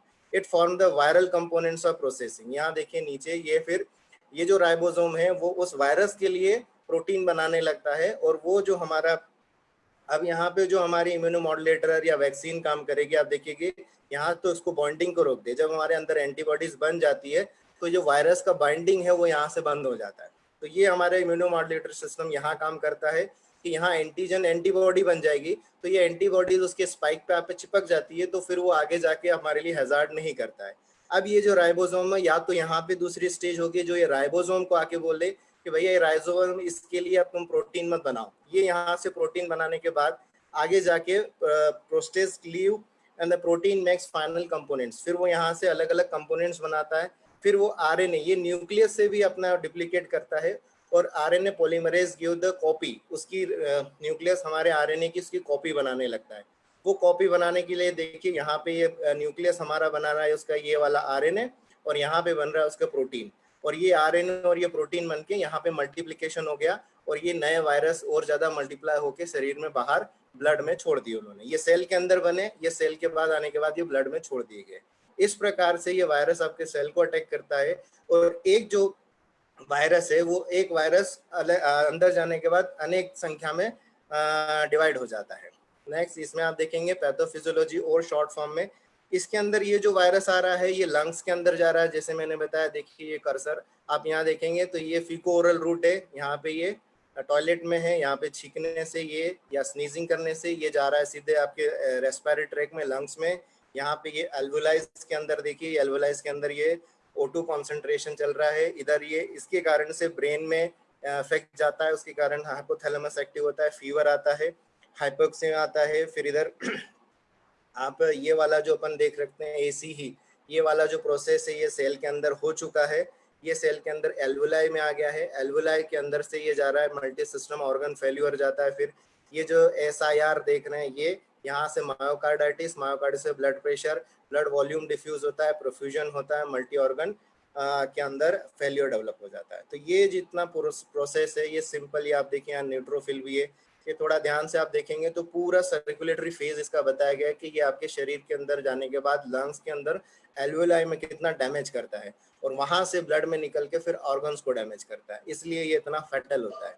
ये देखिए इसके एल्वोलाइज की कंडीशन, ये हेल्दी एल्वोलाई है, इसके अंदर नॉर्मल फंक्शन हो रहा है। ये आपका वायरस देखिए, ये वाला वायरस एंटर किया एल्वोलाइज में, यहाँ की सेल मेम्ब्रेन के अंदर वो एंटर किया और उसने फिर अलग अलग जो आप देख रहे हो वो सारी प्रोसेस हुई और उसने अपने मल्टीप्लिकेशन किया। उसके बाद ये फ्लूइड कलेक्शन यहाँ पे हो गया। फ्लूइड कलेक्शन ये आप देखिए मॉडरेट वाली condition, that is healthy condition, that is moderate condition, ये लंग्स की पल्मोनरी स्टेज की। और ये अनहेल्दी जो लास्ट वाली स्टेज है जिसके अंदर आप देखते हो कि आपके एल्वोलाइज कड़क हो जाते हैं। जनरली एल्वोलाइज एक बैलून लेग के हैं, वो बैलून आपका क्या करता है, कॉम्प्रोस करता है, फिर फूलता है, फिर सिकुड़ता है। पर वो जो फ्लूइड भर गया इतना हार्ड हो जाता है, इतना ब्रिटल हो जाता है कि वो फिर जो एयर हमारी एयरवे है उसको वो पास नहीं कर पाता, इन्फ्लामेटरी एयरवे हो जाता है और वहाँ पे फिर जाके oxygen supply to the brain and other parts कम हो जाता है और उसके कारण से फिर ऑर्गन फेल्यूर चला जाता है। तो ये एल्वोलाइज को जाके इतना सीवियर डैमेज कर सकता है। That is the condition behind every pathology. These are the diagnostic COVID test. ये जनरली इसमें हम जनरल दो नाम दिए गए हैं, PCR test, high throughout the sequence test, ELISA test, और ये IgM, IgG एंड पोक्ट है ये, और ये CT स्कैन जो मैंने आपको बोला था जिसके अंदर आपकी आ रही थी क्लास ओपेसिटी जो आ रही थी, वो आपको सिटी स्कैन में देखने को मिलेगी। ये भी कंफर्मेटरी टेस्ट है। इसके अंदर जो 2 टेस्ट होती हैं मेनली, वो है आपकी PCR, ये जो हमने बोला है RT-PC reverse trans polymer chain reaction, और दूसरी रैपिड टेस्ट। अब ये पॉलीमर चेन रिएक्शन में होता क्या है, ये रिवर्स पॉलीमर चेन रिएक्शन में एक्चुअली ये थोड़ा सा मैं ज़्यादा डिटेल में नहीं जाऊँगा क्योंकि ये बहुत बड़ा टॉपिक है। इसके अंदर एक गोल्ड स्टैंडर्ड है, पर ये सबसे ज़्यादा स्पेसिफिक है कि हम इसको हम एक्यूरेट मान सकते हैं। That is a positive ripple in early phase. जैसे इम्यून सिस्टम डेवलप हो जाता है उसके बाद ये हो सकता है रिपोर्ट नेगेटिव हो जाए। तो आप जो क्वारंटाइन सेंटर में 2-3 टेस्ट देखते हैं तो वो यही चीज़ है कि पहली टेस्ट में पॉजिटिव आया, फिर उसके बाद उसको अंदर इम्यून सिस्टम डेवलप हो गया, शायद हमारा काढ़ा पी रहे हैं जो आरोग्य कषाय, वो पीने के बाद कुछ इम्यून सिस्टम डेवलप होता है, और वो जैसे इम्यून सिस्टम डेवलप होगा तो सेकंड जो हमारी टेस्ट है वो नेगेटिव आती है, वो due to RT-PCR reverse transcription polymerase chain reaction. And expensive, थोड़ी सी इसके ड्रॉबैक हैं कि थोड़ी एक्सपेंसिव, महंगी है, 6 से 8 घंटे, और इसकी सेंसिटिविटी जो है 50 to 70% है। अब ये इसके जो तरीके के सैंपल हैं वो लेने का तरीका बताया, एक तो गले से लेते हैं थ्रोट सैंप, और दूसरा नेजल सैंपल। ये दोनों सैंपल इस प्रकार से लिए जाते हैं। ये सैंपलिंग लेने के बाद इस प्रकार से उसको स्टोर किया जाता है, उसका स्टोरेज भी टाइम है, उसको कितने डिग्री पे कितने देर से स्टोरेज करना, और उसको उतने ही देर के अंदर उसका टेस्ट लगाना जरूरी होता है। अब इस ये पूरा आपको जो दिख रहा है सैंपलिंग ऑफ टेस्ट, उसमें होता कुछ नहीं है। ये जो जनरली पॉलीमर चेन रिएक्शन है, तो वो जो ब्लू कलर का आप देख रहे हो ये हमारे RNA और DNA के अंदर, ये RNA DNA के अंदर वो रिवर्स ट्रांसक्रिप्ट बनाता है। और ये जो ब्लू कलर का जो आप स्ट्रक्चर देख रहे हो, ये ब्लू कलर का जो है वो RNA है वायरस का, और ये वायरस का RNA यहाँ डिटेक्ट होकर डुप्लीकेट होता है और वो हमको यहाँ टूट के दिखता है। दैट मीन्स कि हम शो करता है कि ये हमारी टेस्ट पॉजिटिव आई है। दूसरी टेस्ट है ये रैपिड एंटीबॉडी टेस्ट। ये टेस्ट थोड़ी इजी है, इसमें कुछ नहीं होता। जो डेंगू वाली टेस्ट होती है वही उसी टाइप का ब्लड या सीरम आपका एक जो स्पेशल डिवाइस बनाया जाता है, जैसे आप फोटो में देख रहे हैं, उसमें ब्लड ड्रॉप डाला जाता है और उसमें IgM और IgG। अब देखिए इसमें 2 इम्यूनोग्लोबिन जो हमारे हैं वो बहुत अच्छा काम करते हैं, और मैंने इनको नाम दिया IgG-M मीन्स माँ और G फॉर गॉड। तो सबसे पहले अगर हमको बचाने आती है तो हमारी माँ आती है। तो IgG-M जो है वो हमारी एंटीबॉडी ऐसी है जो सबसे पहले प्रोड्यूस होती है अगर कोरोना आपके गले में या नाक में आता है। यह जो पेशेंट में IgG-M अगर पॉजिटिव आने लगे तो हम ये डेंगू में भी करते हैं। अगर IgG-M पॉजिटिव आने दैट मीन्स की अर्ली फेज है, और अगर IgG-M से कंट्रोल नहीं होता है तो फिर IgG प्रोड्यूस होता है, फिर गॉड आते हैं जो जी बचाने के लिए, तो फिर वो पास्ट इन्फेक्शन में फिर IgG। और अगर ये पहली अर्ली स्टेज में आप ये देख लें तो IgG-M अगर पॉजिटिव आ रहा है, इसका मतलब कि पहली स्टेज में पेशेंट फर्स्ट स्टेज में पॉजिटिव है, ये हम मान सकते हैं। और अगर ये दोनों पॉजिटिव आ रहे हैं, इसका मतलब कि ये अर्ली फेज में, इसको कंफर्मेटरी करना होगा तो फिर PCR पे जाना पड़ेगा, पॉलीमर चेन रिएक्शन पे। ये अर्ली फेज में हमको डिटेक्ट कर सकता है क्योंकि ये थोड़ी सस्ती है, इजी है, ब्लड टेस्ट लेना है इसमें कोई अलग से नाक में या गले में से नहीं सैंपल लेना। Combine IgG-M is better utility. अगर दोनों IgM IG दोनों के इसमें पॉजिटिव 2 स्ट्रिप दिखने लगते हैं अगर पॉजिटिव आया तो ये हमको एक बहुत अच्छा दिखाता है। और एक भोपाल अपने मुंबई के एक डॉक्टर हैं, उन्होंने इस पर थोड़ा सा रिसर्च किया कि अगर ये IgG IgM हम थोड़ा अर्ली कर लें तो हमको जल्दी ही हमको ये रिस्पॉन्स देखने को मिल जाता है। हम इसको थोड़ा सा अर्ली फेज में उसको डिटेक्ट करके हम उसको आइसोलेट करके थोड़ा सा कम्युनिटी मेडिसिन इन्फेक्शन को हम रोक सकते हैं। इसके डिसएडवांटेज ये है कि नेगेटिव इन अर्ली फेज है, स्पेसिफिक है, लो है, cross sensitivity of corona virus. अगर ये कोरोना नहीं है, दूसरा कोई वायरस हो और उसमें एंटीबॉडी बन गई होगी तो भी ये नेगेटिव और पॉजिटिव दिखा सकता है। इसका थोड़ा सा ये ड्रॉबैक है, पर ये भी एक टेस्ट बहुत कॉमन है। अब ये सैंपल देखिए इसमें कहाँ से लिखता है। अब ये जो BAL है that is a broncho alveolar lavage, जिसमें मैंने आपको बताया था एल्वुलाई के अंदर लिक्विड फिल हो गया, तो उसको एस्पिरेट किया जाता है और एस्पिरेट करके उस जो लिक्विड है उसका टेस्ट किया जाता है। इंडो ट्रैकियल एस्पिरेशन करके उस फ्लूइड को निकाला जाता है। वो 93% एक्यूरेट है। स्पूटम से निकालेंगे तो 72%, नेसोफेरेंजियल स्वेब में 63%, ओरोफेरेंजियल में 32%। इसलिए प्रेफर करते हैं कि थ्रोट और नोजो दोनों निकाला जाए। और फीसेस में निकालते हैं तो 29%, ब्लड में 1%, एंड यूरिन में अभी तक इसका प्रेजेंस कहीं शो नहीं हुआ है। अब ये जो treatment point according to modern site जो देखते हैं उसमें there is a no antiviral specific treatment, no vaccine is not available. इनके जो पेशेंट्स हैं इनको 3 कैटेगरी में दिया है, जैसे green, yellow and red. Mild 80% cases होते हैं, सीवियरिटी में जो सीवियर होते हैं या मॉडरेट जिनको हमने बोला है वो 15% है, और क्रिटिकल है ओनली 5% है। तो ये जो 80% केसेस हैं वो बहुत बड़ा रेशो है जो कि हमारे इम्यूनोमोडुलेटर ड्रग से बहुत जल्दी ठीक हो सकता है, वो पर अर्ली डिटेक्ट हो जाए। अब इसमें जो they are drug using, these are paracetamol, hydroxychloroquine, azithromycin, ये सब एंटीवायरल ड्रग्स हैं।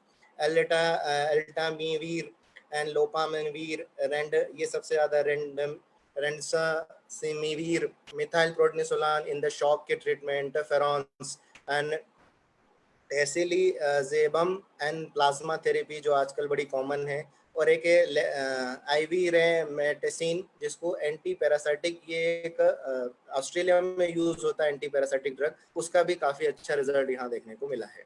अब आयुर्वेदा क्या बोलता है इसके लिए? आयुर्वेदा, ये डेफिनेटली जानते हैं कि Ayurveda is the work Covid outbreak, यहाँ पे ग्लोबली सफरिंग एनालिसिस है। यहाँ पे हमारा जो मेन ऑब्जेक्ट है हमारा इम्यून सिस्टम को इम्प्रूव करने के लिए। We all know the prevention is better than cure, स्वास्थ्य से स्वास्थ्य रक्षण आतुरस्य विकार प्रश्नम, ये सबसे बड़ा आयुर्वेद का मोटो है। इसी को हम आगे लेके चलते हैं। To prevent the measures is the boost the immunity in this time. The Ayurveda being a science of like to propagate the gift of maintenance the healthy happy life living. The Ayurveda extend the knowledge on base of preventive care as the दिनचर्या and ऋतुचर्या।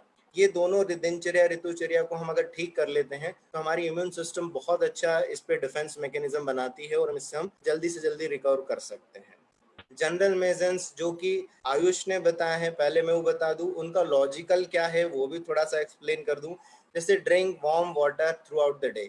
अब ये यहाँ पे warm से दो है, जैसे गले में इन्फेक्शन आता है और अगर आपने गर्म पानी पीते रहे, अगर बाय चांस वो इन्फेक्शन गले में आया तो वो गले से स्टिकी वहां नहीं चिपक के गर्म पानी से वो सीधे आपके पेट में चला जाएगा, और पेट में जाने से वहां HCl आपका काम करेगा और वो HCl उस वायरस को डिसॉल्व करके मार देगा। इसलिए ये पानी बहुत इफेक्टिव है। ये WHO भी बोलता है, सभी जगह रिकमेंड किया गया है। इसकी जगह और दूसरे हॉट ड्रिंक्स भी दिए गए हैं, चाय कॉफी वगैरह, वो भी ले सकते हैं, पर यहाँ हाइड्रेशन भी दूसरा एक इम्पोर्टेंट रोल प्ले करता है। ये ड्रिंकिंग वाटर से हमारा हाइड्रेशन बना रहता है, ये भी एक इम्पोर्टेंट है।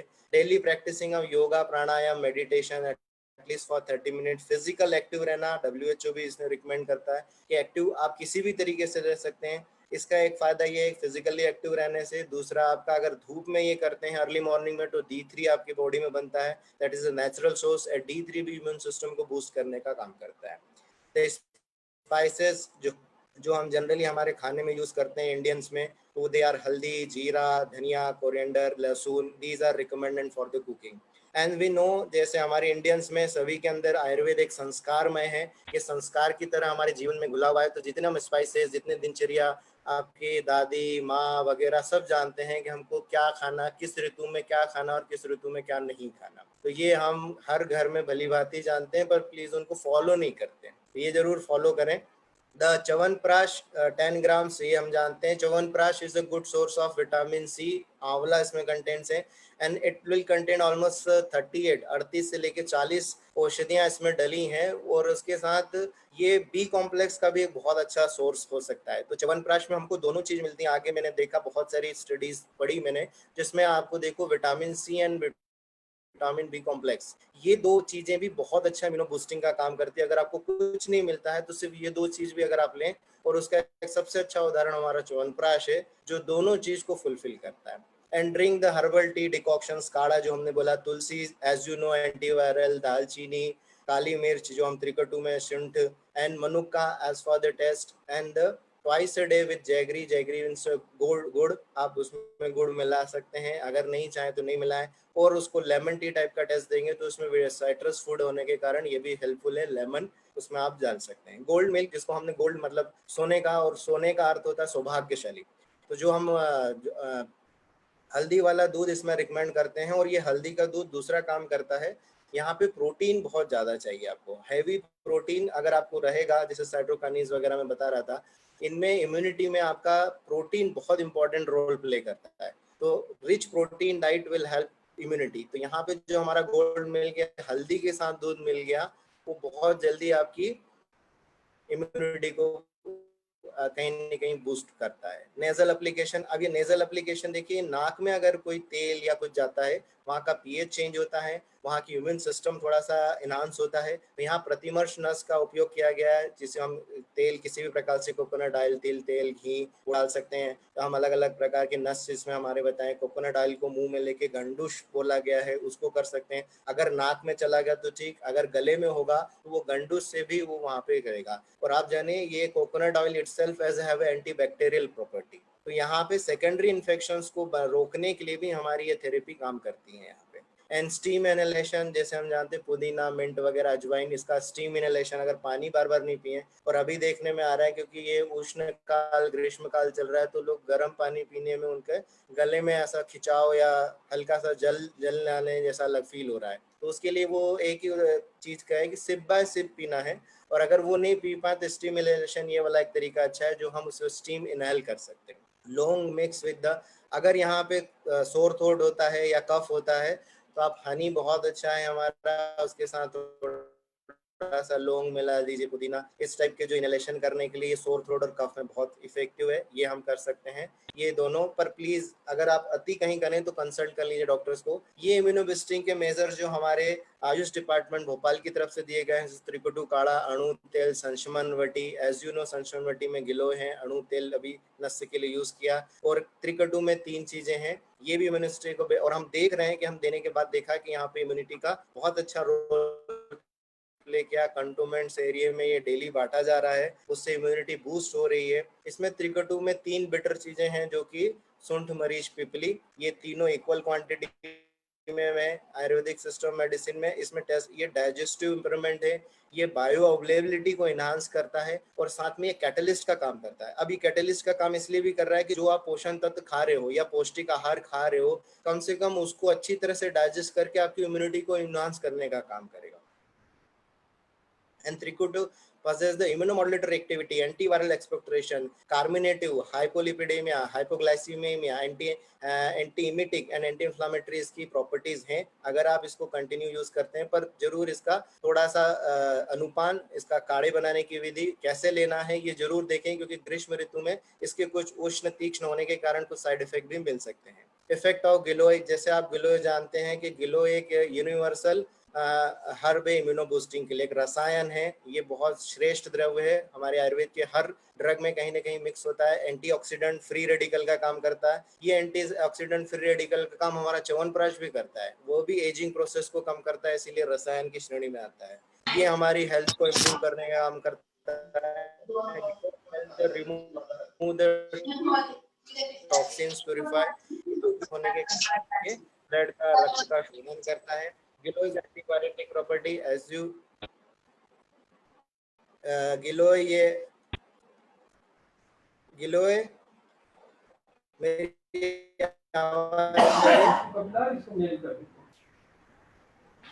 आवाज आ रही है सर? हाँ आवाज आ रही है। गिलोय जो है वो बहुत ही एंटीबायोटिक, जैसे डेंगू में, मलेरिया, स्वाइन फ्लू में हमने देख चुके हैं। आवाज आ रही है सर?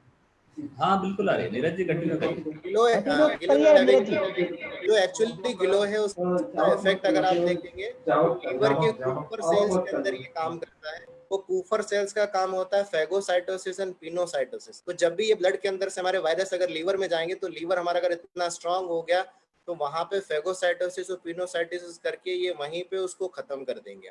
और ये जो लीवर है, ये सी रिएक्टिव प्रोटीन को कम करने का काम करता है, ये हमारा गिलो। ये सी रिएक्टिव प्रोटीन आपके इन्फ्लामेटरी कंडीशन को बढ़ाने के, जितना सी रिएक्टिव प्रोटीन बढ़ेगा आपकी बॉडी में, इन्फ्लामेटरी कंडीशन आगे बढ़ती जाती है, तो उसको कम करने के लिए भी ये गिलोय बहुत अच्छा काम करता है।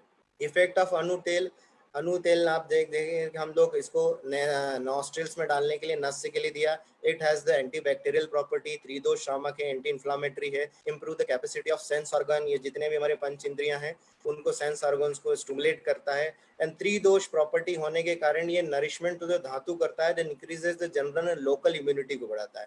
तो लोकल हमारा जो म्यूकस मेम्ब्रेन अगर वही इतना स्ट्रांग होगा कि अगर वायरस वहां आता है, बैक्टीरिया वहां आता है, तो उसको वहीं डिस्ट्रॉय कर दे, वो आगे जाके अंदर के रूट में जाने ही ना दे। The immunomodulatories reduce the frequent episode of inflammation and nasal cavity and sinuses. तो ये साइनस और नेजल कैविटी की इम्यूनिटी को बूस्ट करने का काम करता है लोकली। एक दूसरा हमारा आरोग्य कषायम जो है, आरोग्य कषायम के बहुत सुंदर रिजल्ट देखने को मिले हैं। इसमें मुख्य रूप से गिलोय, शुंठी, भूमि अमल की, मरीच, पिपली, यष्टि मधु, हरित की, ये चीजें ऐसी अब हमारे सामने प्रूवन हो गई है, ये हमने दिया और इनके रिजल्ट देख रहे हैं हम, तो हम इनको दावे के साथ कह सकते हैं कि डेफिनेटली इनका कुछ ना कुछ हमारे इम्यूनिटी पे 100% कोई अच्छा रिजल्ट हो रहा है।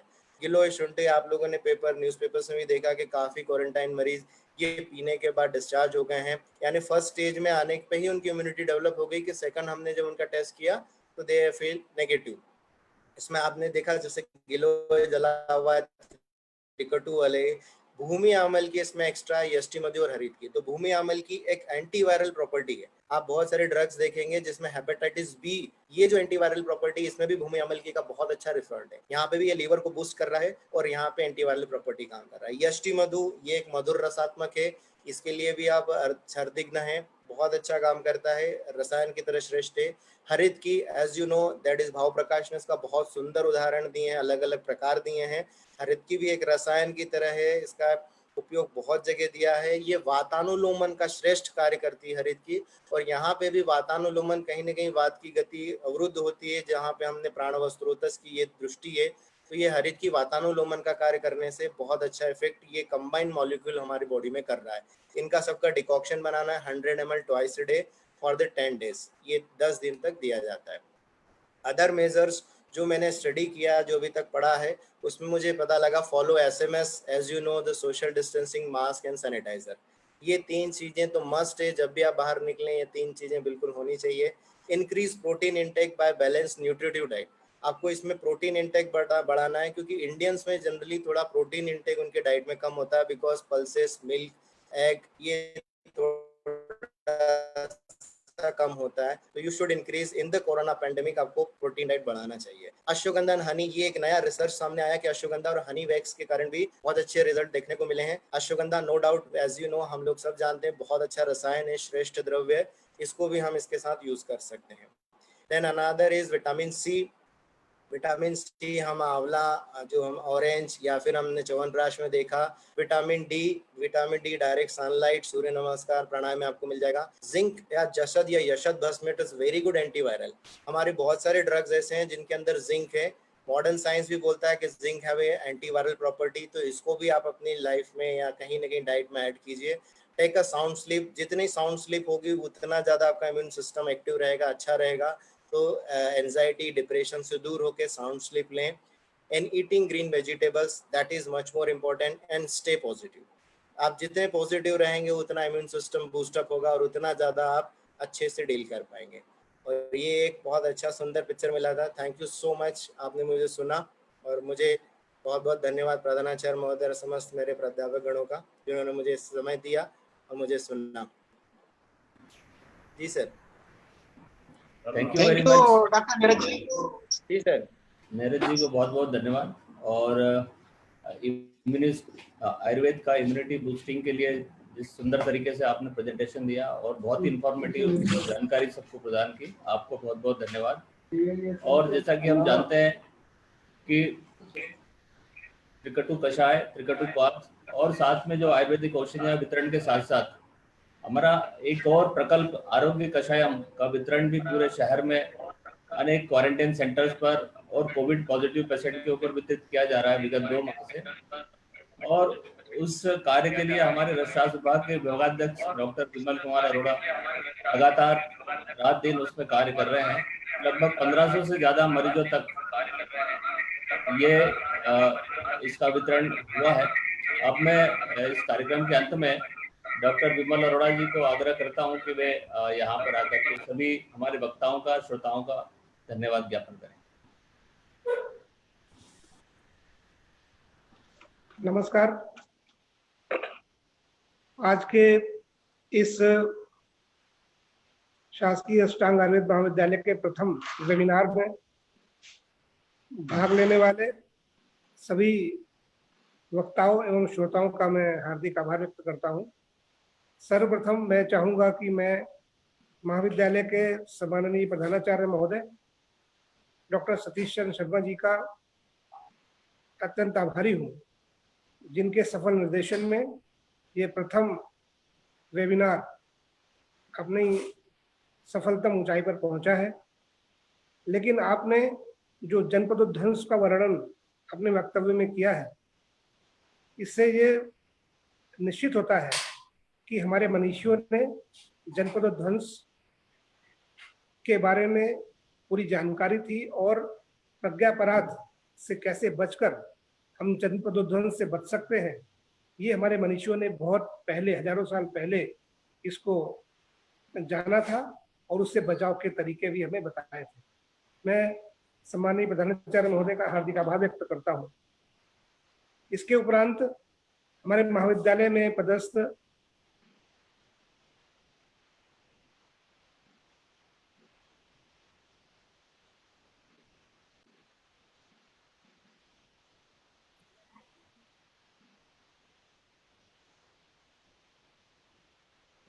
वात व्याधि को, निदान को और चिकित्सा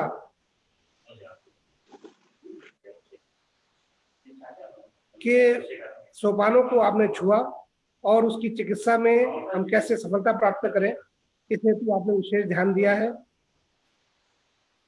अगले व्याख्यान में डॉक्टर नीरज कानूनगो, जो कि हमारे कोरोना वॉरियर भी हैं, आपने इम्यूनिटी के ऊपर और पेंडेमिक में किस प्रकार विभिन्न चिकित्सा पद्धति में ये कार्रवाई की जा रही है, किस प्रकार उसका निदान किया जा रहा है, इसके बारे में और आयुर्वेदिक चिकित्सा के बारे में अपना विशेष ज्ञान हमारे सामने प्रस्तुत किया है। उनका मैं हार्दिक आभार व्यक्त करता हूँ। इसके उपरांत इस वेबिनार को सफल बनाने के लिए इसमें पार्टिसिपेट करने वाले लगभग 90 पार्टिसिपेंट्स एवं हमारे सम्मानीय फैकल्टी मेंबर्स, हमारे महाविद्यालय के कर्मचारी बंधु, सभी के सहयोग से ये वेबिनार अपनी सफलता को प्राप्त कर सका है। आप सभी का मैं हृदय से आभार व्यक्त करता हूँ एवं आशा करता हूँ ऐसे वेबिनार, ज्ञानवर्धक वेबिनार हमारे महाविद्यालय में लगातार आयोजित किए जाते रहेंगे। सभी को आभार, धन्यवाद।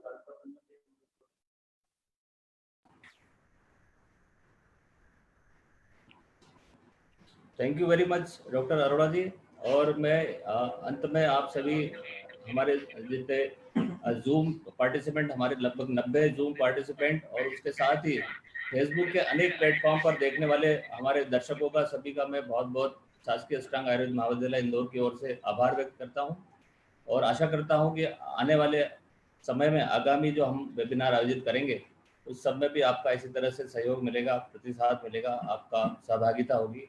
इन्हीं शुभकामनाओं के साथ आपका एक बार बहुत बहुत धन्यवाद। धन्यवाद।